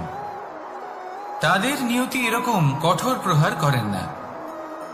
এই ভাবনা কখনো না কখনো মনে আসেই। ভেবে দেখুন কেন? আসলে জীবনকে বেশিরভাগ মানুষ একভাবেই দেখে থাকেন, বিভিন্ন স্তরে একে দেখা উচিত। এবার আপনি বলুন, এই সংসারে কোনো অধর্মী কখনো প্রেরণার উৎস হতে পারেন? কখনোই নয়। যে মানুষ নিজের আত্মাকে মলিন করে ফেলেছেন, তিনি এই সংসারকে কিভাবে প্রেরণা যোগাবেন? উনি নিজেই বুঝতে পারেন না কোনটা করা উচিত, ধর্ম কোনটা। তাই নিয়তি তাকে একটা সুযোগ দেন, এটা বোঝার সুযোগ দেন যে কোনটা উচিত, কোনটা ধর্ম। সুযোগ দেন নিজের বিবেক জাগিয়ে তোলার, তাকে সুযোগ দেন নিজের অন্তরাত্মার ডাক শোনার। যখন তাতেও কাজ হয় না, তখন নিয়তির কাছে একটাই পথ বাকি থাকে, আর তা হল মহাবিনাশ। মহাবিনাশ হয়তো দেরিতেই আসতে পারে, কিন্তু তা অবশ্যই আসবে। আর যখন মহাবিনাশ আসে তখন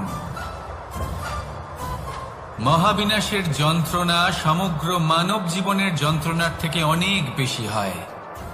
এই কথাটা সবসময় মনে রাখবেন। আর অন্যদিকে যে মানুষ ধর্মের পথে চলছেন তার দ্বারা যদি কোনো ভুল হয়ে থাকে তখন নিয়তি তার পরীক্ষা নেন।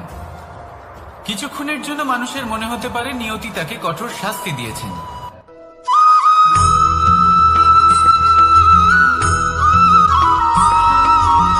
এই সংসারে কখনো কোনো ব্যক্তিকে তার বাইরের পোশাক দেখে বিচার করার চেষ্টা করবেন না। এটা খুব বড় ভুল করবেন। যেমন আমরা জীবনে অনেক সময় এমন করি, ধরুন কোথাও একটা গাছ দেখলাম, খুব বিশাল আকারের একটা গাছ, যেটা মাটির থেকে অনেক উঁচুতে পৌঁছে গেছে, যার বিশাল শাখা আছে। সেগুলো দেখে আমরা ভাবি যে এই গাছে হয়তো কত সুস্বাদু ফল আছে। আমরা সেই গাছের পরিচর্যা করতে থাকি।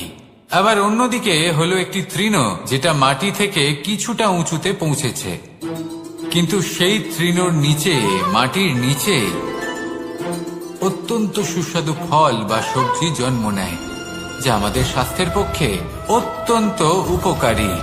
সেই জন্য কখনো আবরণ দেখে কাউকে বিচার করতে চেষ্টা করবেন না। তার বদলে এটা বোঝার চেষ্টা করুন যে আপনার সামনে যে ব্যক্তি আছে বা বস্তু আছে তার বিশেষত্ব কি। যদি এই বিশেষত্ব বোঝার ক্ষমতা আপনি অর্জন করেন, যদি এই শিল্প আপনি নিজের ভেতরে জাগ্রত করেন, তাহলে এই সংসারে বিশেষত্ব কি সেটা আপনি জানতে পারবেন। আর এই সমস্ত খেলা দৃষ্টি থেকে নয়, দৃষ্টিভঙ্গি থেকে জন্ম নেয়। দৃষ্টিভঙ্গি সবসময় শুভ রাখুন আর আমার সাথে ভালোবেসে বলুন, রাধা রাধা।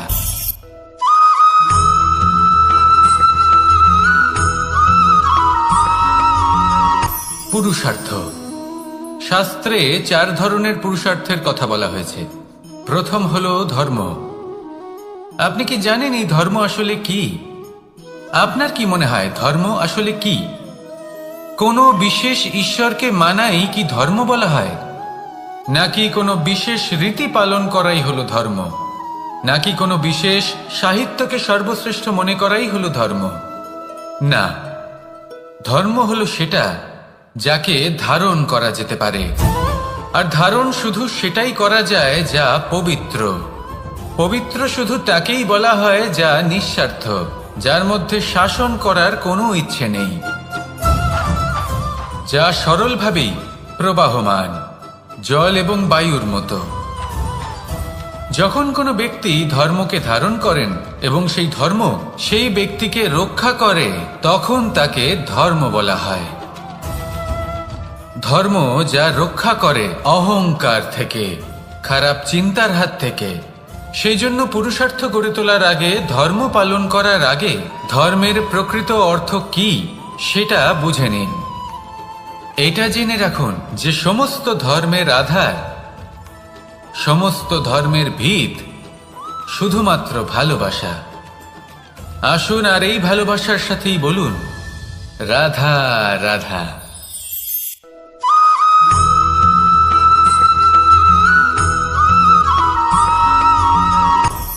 আপনি কখনো পর্বতের শিখরে উঠেছেন? আপনি দেখতে পাবেন পর্বতের পদতলে প্রচুর সুন্দর ফুল রয়েছে, সবুজ বনানী রয়েছে। যত আপনি ওপরে উঠতে থাকবেন তত ফুল কমতে থাকবে, সবুজ বনানী কমতে থাকবে। আরো কিছুটা ওপরে উঠলে কাঁটা জাতীয় গাছ দেখতে পাবেন, শুকনো গাছ দেখতে পাবেন। আরো যদি ওপরে ওঠেন তাহলে পাষাণ দেখতে পাবেন। আরো উপরে উঠলে হিমখণ্ড দেখতে পাবেন। এই যে পর্বত, তা মনুষ্য জীবনের সবথেকে উত্তম উদাহরণ।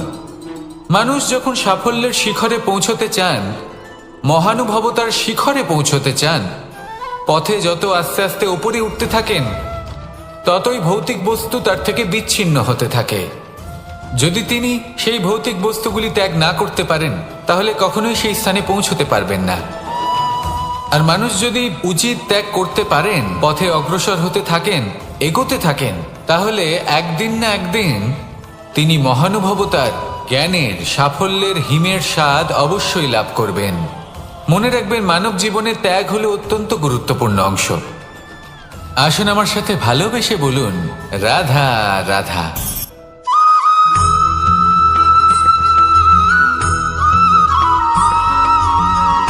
কেউ বলে জীবন খুব ক্ষণস্থায়ী, কেউ বলে জীবন হলো একটা সুন্দর স্বপ্নের মতো, আবার কেউ বলবে জীবন হলো এক কঠোর সত্য।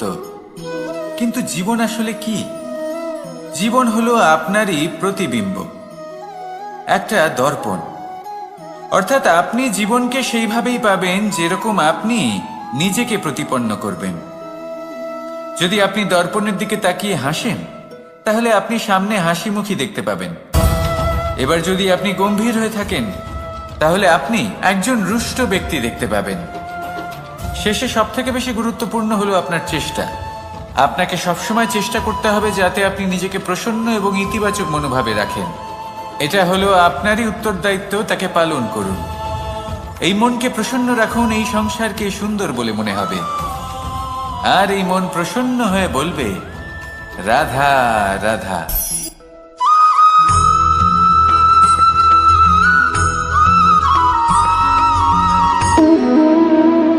সম্পর্ক হলো আমাদের জীবনের একটি আধার। কিছু সম্পর্ক এমন যে আমরা জন্মসূত্রে লাভ করি, যেমন পরিবার, মা বাবা। কিছু সম্পর্ক আছে যে আমরা জীবনে অর্জন করে থাকি, তা সে প্রেমের হোক, স্নেহের হোক বা বন্ধুত্বের। এই সকল সম্পর্ক লাভ করার বা গড়ে তোলার 5টি ধাপ রয়েছে। প্রথম ধাপ, কোনো ব্যক্তির সাথে আলাপ হওয়া, তার সাথে কথা বলা বা তাকে দেখা। দ্বিতীয় ধাপ, সে ব্যক্তিকে আমাদের ভালো লাগা। তৃতীয় ধাপ, আমাদের এটা চাইতে শুরু করা যে জীবনে এই ব্যক্তি যেন আমাদের বন্ধু হন, আমাদের জীবনে থাকেন, বা আমাদের কাউকে ভালোবেসে ফেলা। আর এটা আমাদের ভাবা বা চাওয়া যে সেই ব্যক্তি যেন আজীবন আমার সাথে থাকেন, আমার জীবনে আমার সাথী হয়ে। চতুর্থ ধাপ, লাভ করা। এবার এই ধাপটি অনেক মানুষের পক্ষেই খুবই সরল হয়, বড়ই সরল ভাবে নিজেদের সঙ্গীকে লাভ করে থাকেন। কিছু মানুষের জন্য এই ধাপ অত্যন্ত কঠিন হয়ে থাকে। অনেক প্রতিকূল পরিস্থিতির উপর জয়লাভ করে তারা সঙ্গীকে লাভ করেন, কিন্তু লাভ অবশ্যই করেন। এরপরে আসে পঞ্চম, অন্তিম এবং সব থেকে গুরুত্বপূর্ণ ধাপ। সেটা হলো সেই সম্পর্ক পালন করা। এটা হলো এমন এক বিষয় যা প্রত্যেক মানুষের শেখা উচিত। যদি ব্যক্তি নিজের জীবনে সম্পর্ক রক্ষা করতে শিখে যান, তবে প্রত্যেক সম্পর্ক তার জীবনকে স্বর্গ করে তুলবে। আসুন আর আমার সাথে ভালোবেসে বলুন, রাধা রাধা।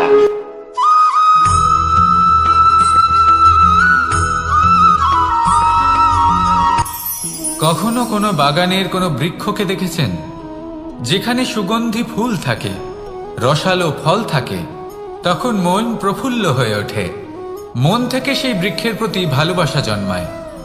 কিন্তু যিনি বাগানের মালিক, শুধুমাত্র তিনিই জানেন যে কিভাবে এই বৃক্ষকে আগলে রাখতে হয়, কিভাবে তার পরিচর্যা করলে এতে সুন্দর সুগন্ধি ফুল হবে, রসালো ফল হবে।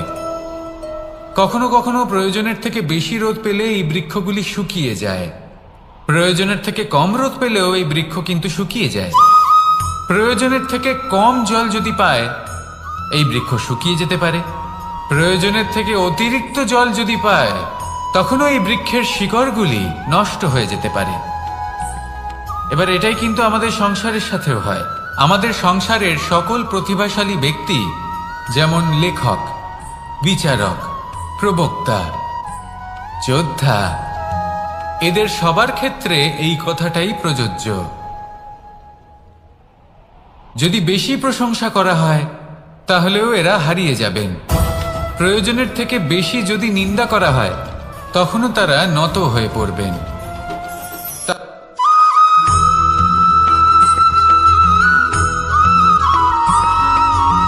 পঞ্চতত্ত্বের মধ্যে দ্বিতীয় তত্ত্ব হল ধরণী, ভূমি, যাকে আমরা ধরণী মাতা বলি।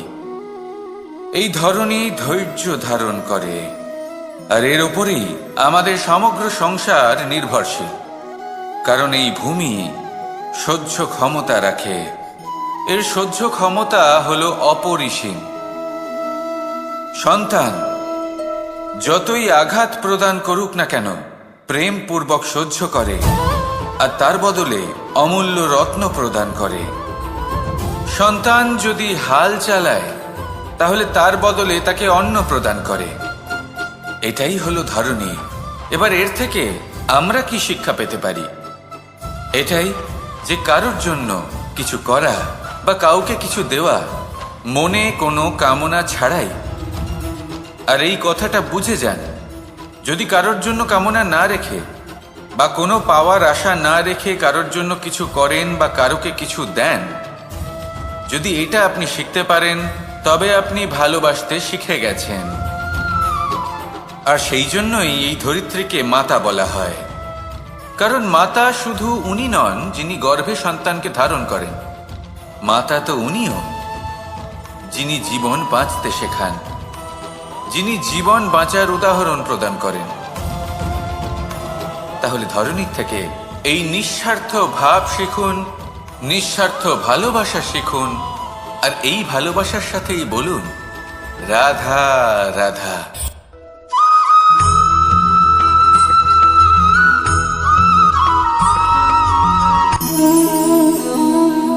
নিয়তি। রাধা আমাকে বলে, কৃষ্ণ, যদি তুমি জানো যে নিয়তিতে কি আছে তাহলে তাকে বদলে দাও না কেন? মহাদেব আমাকে বলেন যে শ্রীকৃষ্ণ, যদি আপনি এটা জানেন যে সাম্বের নিয়তি এটাই, তাহলে আপনি তাকে বদলানোর চেষ্টা কেন করেন? কেন? কারণ আমি একজন পিতা, আর পিতার কর্তব্য এটাই তিনি যেন সম্ভাব্য সব চেষ্টা করেন নিজের সন্তানের মঙ্গলের জন্য। নিয়তি আমি জানি, কিন্তু এটাও আমি জানি যে কর্মের থেকে বড় আর কোনো নিয়তি হতে পারে না। অভিজ্ঞতাও রয়েছে যে কর্মের হাতে নিয়তির এই চক্র বদলে যেতে পারে। তাই জীবনে যদি আপনার কখনো এমন মনে হয় যে এটা তো অসম্ভব, তখনও চেষ্টা করা কখনোই ছাড়বেন না।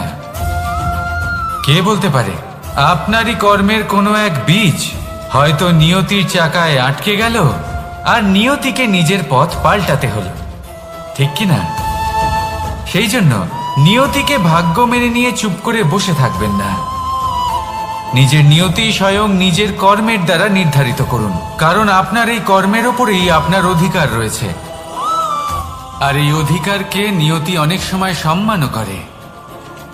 তাহলে আসুন আর আমার সাথে ভালোবেসে বলুন রাধা রাধা।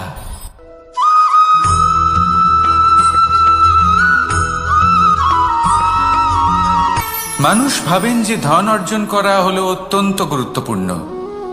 তিনি আজীবন ধন অর্জন করতে থাকেন, ধন অর্জন করার চেষ্টা করতে থাকেন। সে যাই হয়ে যাক না কেন, পরিশ্রম করতে থাকেন। স্বাস্থ্যের দিকে নজর দেন না, না উচিত সময় খাবার খান, না উচিত সময় ঘুমোতে যান, না পর্যাপ্ত সময় পর্যন্ত ঘুমন, কিছুই না। ধন অর্জন করতেই থাকেন, করতেই থাকেন। আর কিছু সময় পরে যখন তিনি অসংখ্য ধন লাভ করে ফেলেন, তখন তার সাথে ওনার শরীরে অনেক রোগ বাসা বাঁধে। এইসব রোগের উপচার করতে করতে সেই সমস্ত ধন যা উনি অর্জন করেছেন তা তিনি ব্যয় করে ফেলেন। শেষ পর্যন্ত কি হয়? আমরা যেভাবে এসেছি ঠিক সেইভাবেই ফিরে যাই, ধন এখানেই থেকে যায়। দেখুন, একটা অত্যন্ত গুরুত্বপূর্ণ কথা রয়েছে যে আপনার বোঝা উচিত। এই যে ধন, তার ব্যবহার করুন জীবনকে আরো ভালো করে তোলার জন্য। ধনের সদ্ব্যবহার করা উচিত, এমন যেন না হয় এই ধন আপনাকে ভোগ করে ফেলে। এই জীবনকে নিশ্চিত রূপে আরো শ্রেষ্ঠ করে তুলুন। কিন্তু এই ধন অর্জন করার এই প্রক্রিয়াতে নিজের সারা জীবনকে নষ্ট করে ফেলবেন না। এই জীবন উপভোগ করতে শিখুন, আর আমার সাথে ভালোবেসে বলুন রাধা রাধা।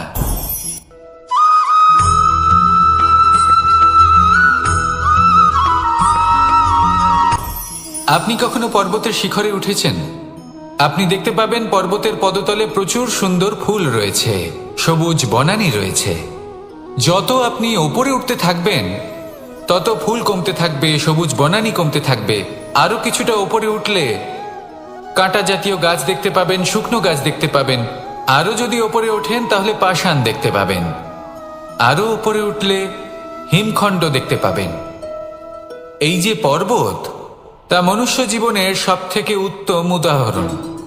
মানুষ যখন সাফল্যের শিখরে পৌঁছতে চান, মহানুভবতার শিখরে পৌঁছতে চান, পথে যত আস্তে আস্তে উপরে উঠতে থাকেন, ততই ভৌতিক বস্তু তার থেকে বিচ্ছিন্ন হতে থাকে।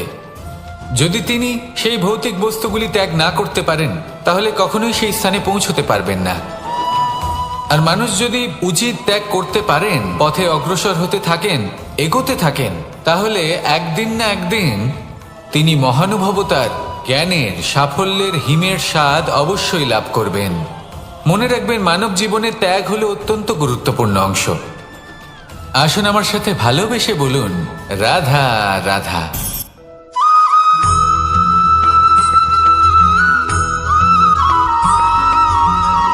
কেউ বলে জীবন খুব ক্ষণস্থায়ী, কেউ বলে জীবন হলো একটা সুন্দর স্বপ্নের মতো, আবার কেউ বলবে জীবন হলো এক কঠোর সত্য। কিন্তু জীবন আসলে কি? জীবন হলো আপনারই প্রতিবিম্ব, একটা দর্পণ। অর্থাৎ আপনি জীবনকে সেইভাবেই পাবেন যেরকম আপনি নিজেকে প্রতিপন্ন করবেন। যদি আপনি দর্পণের দিকে তাকিয়ে হাসেন, তাহলে আপনি সামনে হাসি মুখী দেখতে পাবেন। এবার যদি আপনি গম্ভীর হয়ে থাকেন, তাহলে আপনি একজন রুষ্ট ব্যক্তি দেখতে পাবেন। শেষে সবথেকে বেশি গুরুত্বপূর্ণ হলো আপনার চেষ্টা। আপনাকে সবসময় চেষ্টা করতে হবে যাতে আপনি নিজেকে প্রসন্ন এবং ইতিবাচক মনোভাবে রাখেন। এটা হলো আপনারই উত্তরদায়িত্ব, তাকে পালন করুন।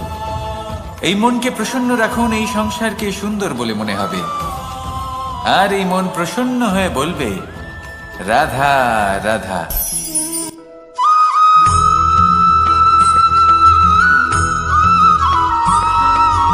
আমাদের শরীর প্রকৃতির সর্বশ্রেষ্ঠ রচনা। যে অঙ্গ প্রত্যঙ্গ আমরা লাভ করেছি, প্রত্যেকটির মধ্যে একটি নিজস্ব বার্তা রয়েছে। একটু ভেবে দেখুন, দুটি চোখ দিয়েছে দেখার জন্য, দুটি কান দিয়েছে শোনার জন্য, নাসিকাও আছে দুটি, দুটি হাত দিয়েছে দ্বিগুণ পরিশ্রম করার জন্য। কিন্তু জীব শুধুমাত্র একটি, তার উপরেও তীক্ষ্ণ বলিষ্ঠ দাঁত দিয়েছে তার রক্ষার জন্য। কখনো ভেবে দেখেছেন কেন?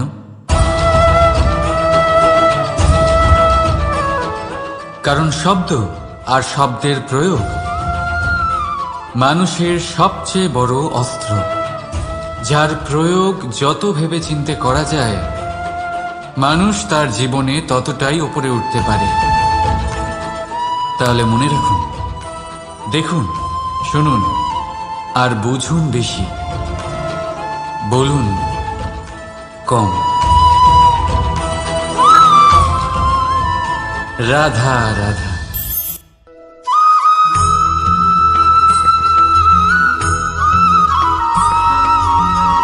জীবন কিসের উপর নির্ভরশীল? ধনের ওপর? বৈভবের অনুভব যদি আপনি করতে চান, তাহলে তা পাবেন শুধু একতার দ্বারা, সংগঠনের দ্বারা। যদি আপনাকে উদাহরণ দিই, নিজের এই হাতটাকে দেখুন, 5টা আঙুল রয়েছে। কোনো একটা বস্তুকে নিজের একটা আঙুল দ্বারা তুলে ধরার চেষ্টা করে দেখুন, বড়ই কষ্ট হবে। তখন আপনি বুঝতে পারবেন, যখন এই 5টি আঙুল একত্রিত হয়, তখন কোনো কাজ কতটা সহজ হতে পারে। এটাই হলো শক্তি, একতার। সব থেকে ভালো উদাহরণ যদি আপনাকে দিই, তাহলে বাঁশি। এই বাঁশি থেকে অত্যন্ত মধুর সুর নির্গত হয়, যা সবার মন প্রসন্ন করে দেয়। এই কথা সত্যি। কিন্তু এই বাঁশি আমি একটা বা দুটো আঙুল দিয়ে বাজাতে পারবো না। আমাকে প্রত্যেকটা আঙুল ব্যবহার করতেই হবে, তবেই এর থেকে মধুর সুর নির্গত হবে, যা সকলকে প্রসন্ন করবে। ঠিক কিনা? ঠিক এইভাবেই যদি আপনি চান যে আপনার জীবনরূপী বাঁশি থেকেও মধুর সুর নির্গত হোক বা সবার মনকে প্রসন্ন করে তুলুক, তাহলে আপনাকেও জীবনে একতা নিয়ে আসতেই হবে। আপনি একাও কর্ম করতে পারেন, পথ চলতেও পারেন, সামনেও এগোতে পারেন, সাফল্যও লাভ করতে পারেন। কিন্তু যখন সকলে একসাথে এগোবেন, সেই পথে চলবেন, সেই কর্মই করবেন, তখন লক্ষ্যে অবশ্যই পৌঁছবেন, সাফল্য অবশ্যই লাভ করবেন। কিন্তু সেই সাফল্য এবং তার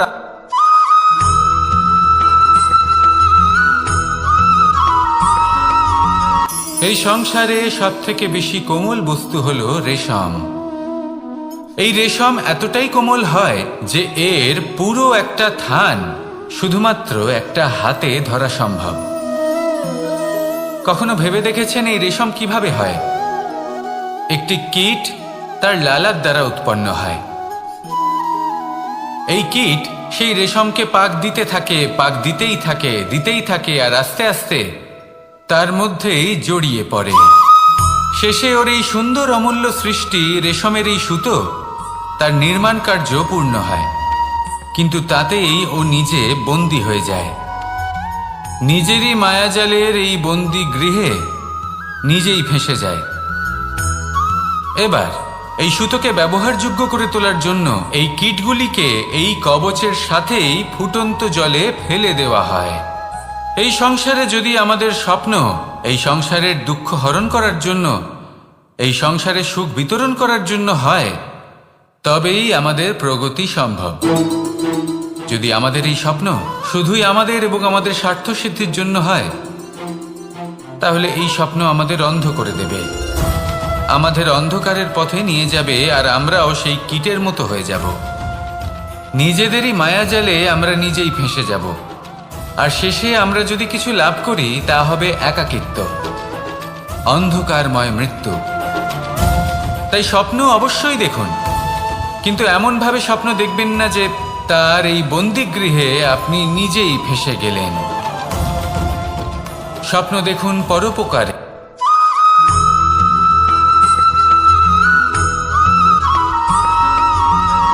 মানুষের মানসিকতা এমন হয় যে সে যতটা করে আশা করে যে তার থেকে অনেক বেশি তার বদলে সে পাবে। দেখুন, সবকিছুই আপনার ভাবনা চিন্তার উপর নির্ভর করছে। আপনি যদি ফলের বিষয়ে ভেবে কর্ম করতে থাকেন তাহলে সেটা অনুচিত। জীবনের আসল আনন্দ হলো নিজের কর্ম করতে থাকা, ফলের চিন্তা করা উচিত নয়।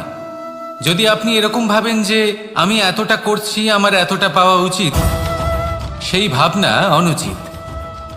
যদি আপনি সেবার মানসিকতা নিয়ে কর্ম করতে থাকেন, কর্মচক্রে প্রবাহিত হন, যদি আপনি এমন ভাবনা রাখেন যে আমি এতটা পাচ্ছি তাই এর থেকে অনেক বেশি আমি কর্ম করব, তাহলে নিশ্চিত রূপে আপনি যতটা করছেন তার থেকে অনেক বেশি আপনি পাবেন, আপনার আশার থেকে অনেক বেশি আপনি পাবেন। শুধু জীবনে অনেক বেশি কাজ করতে থাকুন, ফলের চিন্তা করবেন না। আর মনে রাখবেন, এই ভাবনাই সব থেকে বড় বীজ। কর্মের উপর বিশ্বাস রাখুন, জীবনে যা যা আপনি চান সবই সুখময় হবে। আসুন আর আমার সাথে ভালোবেসে বলুন, রাধা রাধা।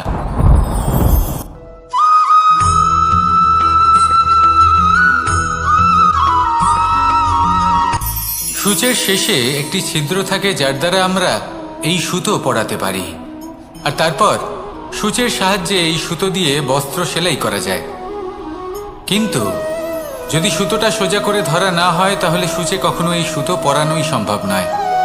যদি এতে কোনো গিঁট পড়ে তখন তা কখনোই এই ছিদ্র দ্বারা প্রবেশ করা সম্ভব নয়। ঠিক এইভাবেই যদি আপনি কারোর জীবনে প্রবেশ করতে চান, কারোর অন্তরে প্রবেশ করতে চান, তাহলে আপনাকেও সহজ থাকতে হবে।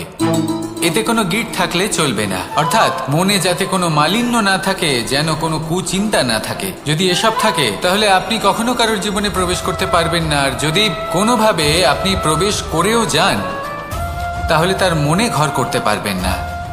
নিজেকে এই সুতোর মতন করে তুলুন, সহজ। মনে যেন কোনো কুচিন্তা না থাকে, সবার প্রতি যেন সদ্ভাবনা থাকে, শুভ চিন্তা থাকে। এমনটা করতে থাকুন।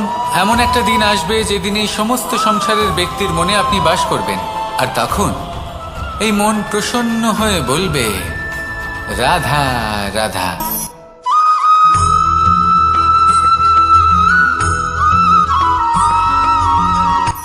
এই সংসারে সাফল্য লাভ করার জন্য জ্ঞানের প্রয়োজন হয়, পরিশ্রমের প্রয়োজন হয়, দৃঢ় নিষ্ঠার প্রয়োজন হয়, নিরন্তর চেষ্টা করা প্রয়োজনীয়। কিন্তু আরো কিছু আছে যা অত্যন্ত প্রয়োজনীয় এবং গুরুত্বপূর্ণ। তা হলো ভালো বন্ধু। তাদের থাকা অত্যন্ত প্রয়োজনীয়। যদি ভালো বন্ধু থাকে তাহলে সময় এলে তারা ঢাল হয়ে আপনাকে সুরক্ষা করবেন। সময় এলে অস্ত্রের মতো শত্রুকে সংহারও করবেন। যদি তিনি জ্ঞানী হন, তাদের মধ্যে সদ্গুণ থাকে, তাহলে এই সব গুণ আপনার মধ্যেও প্রবেশ করবে। তাহলে সাফল্যের জন্য ভালো বন্ধু পাওয়া অত্যন্ত প্রয়োজনীয়। কিন্তু শুধু বন্ধু কেন, ভালো শত্রুও থাকা প্রয়োজনীয়। এবার আপনি ভাববেন, এ আমি কি বললাম? যদি আপনার জীবনেও ভালো অর্থাৎ শক্তিশালী শত্রু থাকে, তাহলে আপনিও শক্তিশালী হতে থাকবেন। এই শত্রু আপনাকে প্রেরিত করবে আরো বেশি শক্তিশালী হয়ে ওঠার। কখনো কোনো হরিণকে দেখুন, তীব্র গতিতে দৌড়তে থাকে। কেন তীব্র গতিতে দৌড়য়? এই কারণে নয় যে কোথাও তার জন্য মধুর ঘাস অপেক্ষা করে রয়েছে, না। সে এই কারণে তীব্র গতিতে দৌড়য় কারণ সেটা না করলে তার পেছনে একটি সিংহ আছে যে ওকে নিজের ভোজন করে ফেলবে। তাই জীবনে বিপদ, সংকট, এই সব কিছুও হলো অত্যন্ত গুরুত্বপূর্ণ। তার সম্মুখীন হতে শিখুন আর আমার সাথে ভালোবেসে বলুন, রাধা রাধা।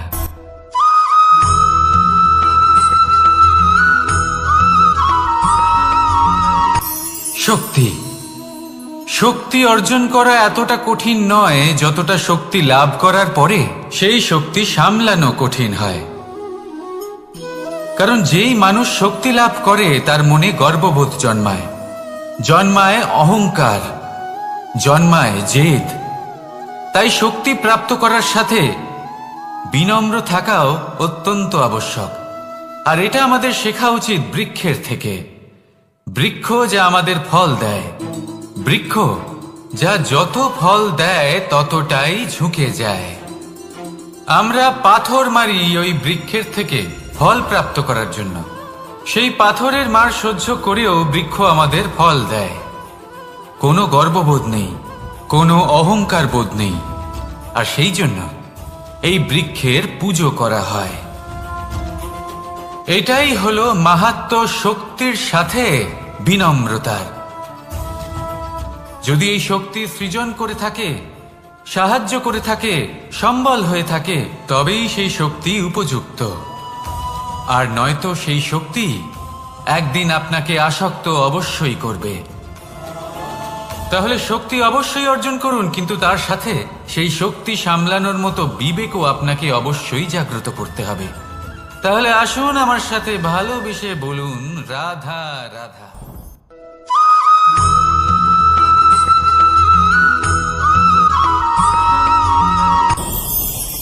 ভয়ের সাথে আমরা সবাই পরিচিত, কষ্টও আমরা সবাই পেয়েছি।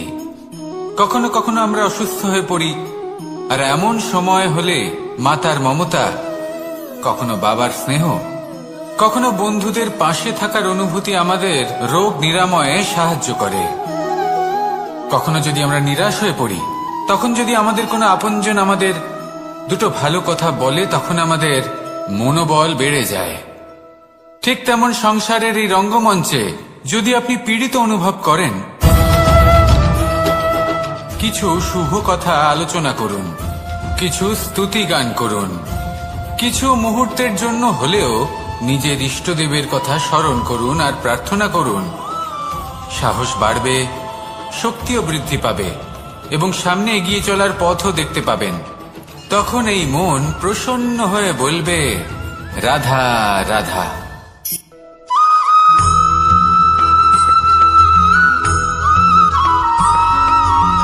এই সংসারের সব থেকে গুরুত্বপূর্ণ তত্ত্ব কোনটা? প্রথম হলো সময়। জন্ম থেকে মৃত্যু পর্যন্ত এই যে সময়, এটাই তো হলো জীবন। দ্বিতীয় হলো জীবন, যাতে আমরা সময়ের সদ্ব্যবহার করি, শ্রেষ্ঠ থেকে শ্রেষ্ঠতর কাজ করার চেষ্টা করি। বহু বছরের এই পরম্পরা, এই সংস্কৃতিকে এগিয়ে নিয়ে যাওয়ার চেষ্টা করি। এই সংসারে আমরা অংশগ্রহণ করতে চেষ্টা করি। তৃতীয় হলো ধন, সেই ধন যা প্রত্যেক ব্যক্তি অর্জন করতে চেষ্টা করেন। এবার এই তিনটি তত্ত্বের মধ্যে একটা সামঞ্জস্য আছে, সমান ব্যাপার আছে। সে ধনই হোক বা সময় হোক বা হোক জীবন। আর সেই সমান ব্যাপার হলো যে যদি আপনি এটা গণনা করতে থাকেন তাহলে তা কমতে থাকে, যদি আপনি এটা ব্যবহার করেন তাহলে তা বাড়তে থাকে। একে সংগঠিত করে রাখতে চেষ্টা করলে এ হাত থেকে ফসকে যায়। কিন্তু যদি আপনি একে সামলে রাখতে শিখে যান, তাহলে এমন কাজ করবেন যাতে সংসারের সাথে সাথে পরবর্তী প্রজন্ম লাভবান হবে। যদি কিছু শিখতে চান তাহলে সামলাতে শিখুন, গণনা করা বা সংগঠিত করা নয়। আসুন আর আমার সাথে ভালোবেসে বলুন, রাধা রাধা।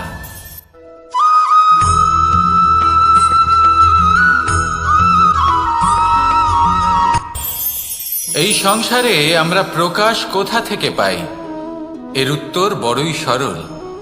ভোরে যখন সূর্যোদয় হয় তখন প্রকাশের কিরণ আমাদের ঘরে এসে পৌঁছয়।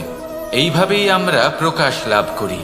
এবার এই প্রকাশের আলোতেই আমরা সারাদিনের কাজ সম্পন্ন করি। সন্ধে হয়ে যায়, সূর্যাস্তও হয়ে যায়। আর আমাদের ঘর যাতে অন্ধকার না হয় তার জন্য আমরা একটা প্রদীপ প্রজ্বলিত করি। এটাই ঘটে আমাদের জীবনেও।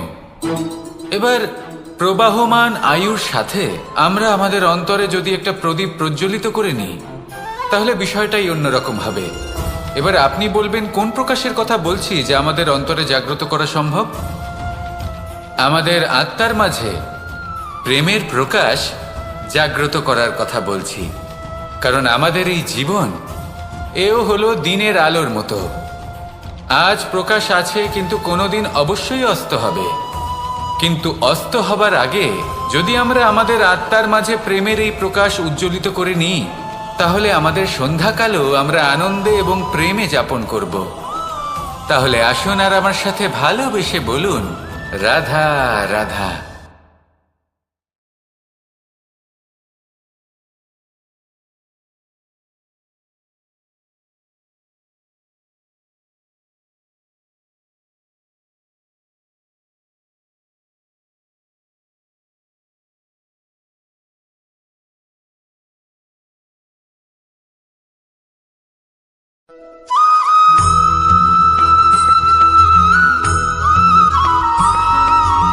আমাদের শরীর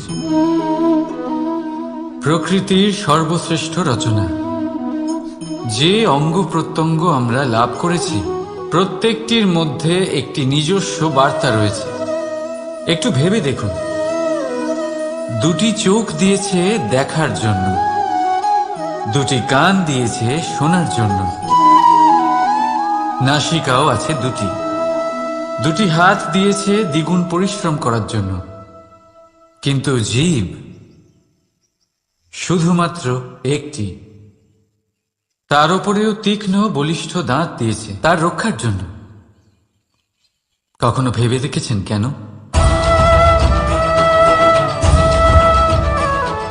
কারণ শব্দ আর শব্দের প্রয়োগ মানুষের সবচেয়ে বড় অস্ত্র, যার প্রয়োগ যত ভেবেচিন্তে করা যায়, মানুষ তার জীবনে ততটাই উপরে উঠতে পারে।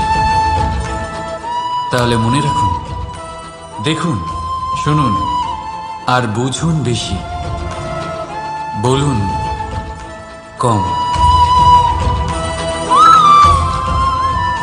রাধা রাধা।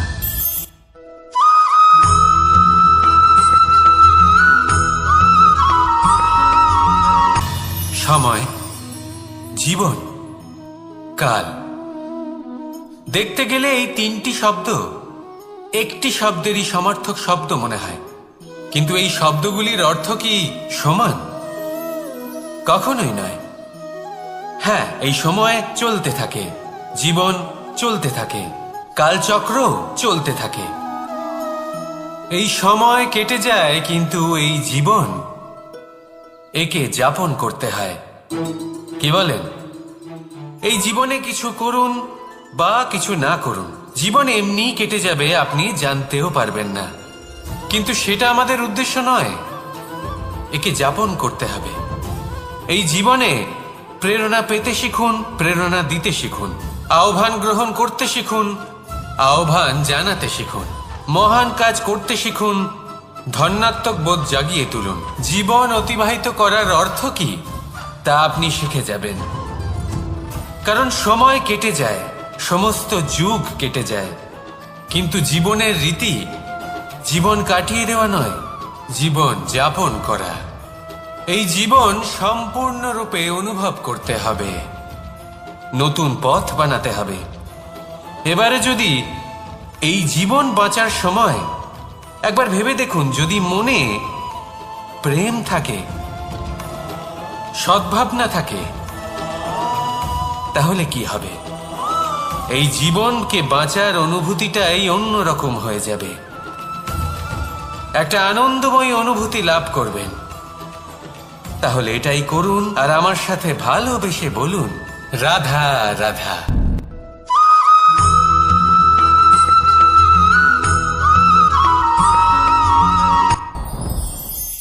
সাথী। সাথী এই শব্দটির ব্যাখ্যা কে কিভাবে করে? মিত্র, সখা, বন্ধু।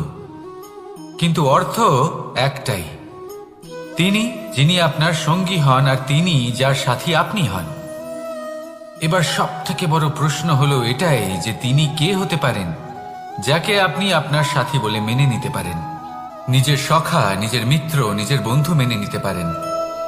আপনার সাথী হলেন তিনি যিনি দুঃখের সময় আপনার পাশে থাকবেন, আপনার হাত ধরে থাকবেন। আপনার সাথী হলেন তিনি যার হাত আপনি নিজের সুখের দিনে ধরে থাকবেন। সেই সাথীরই হাত ধরুন যিনি দুঃখে সবসময় আপনাকে সাহায্য করার জন্য তৎপর হয়ে থাকেন, আপনার পাশে থাকেন, আর যাকে সুখের দিনে আপনি আপনার সাথে রাখতে পারেন। আর যখন আপনার সাথে আপনার এই সাথী থাকবে, তখন আপনি এটা বুঝবেন যে যখন জীবনে দুঃখ আসে তখন এই দুঃখ কমে যায়, সবার মধ্যে ভাগ হয়ে যায়। আর যদি তখন সুখ আসে তাহলে সেটা সবার উপস্থিতিতে আরো বেড়ে যায়। এটাই হলো প্রেম, এটাই হলো ভালোবাসা, এটাই হলো সঙ্গ। যেমন সম্পর্ক আমার আর রাধার মাঝে। তাহলে আসুন আর আমার সাথে ভালোবেসে বলুন, রাধা রাধা।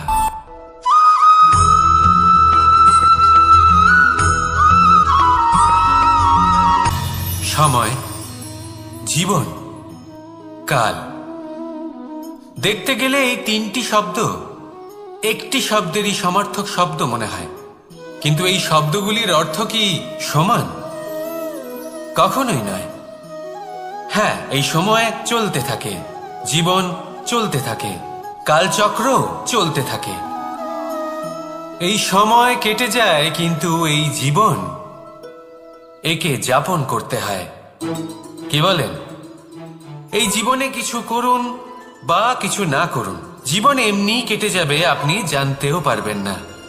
কিন্তু সেটা আমাদের উদ্দেশ্য নয়, একে যাপন করতে হবে।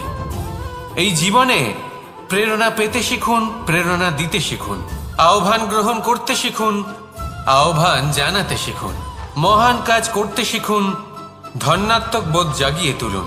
জীবন অতিবাহিত করার অর্থ কি তা আপনি শিখে যাবেন।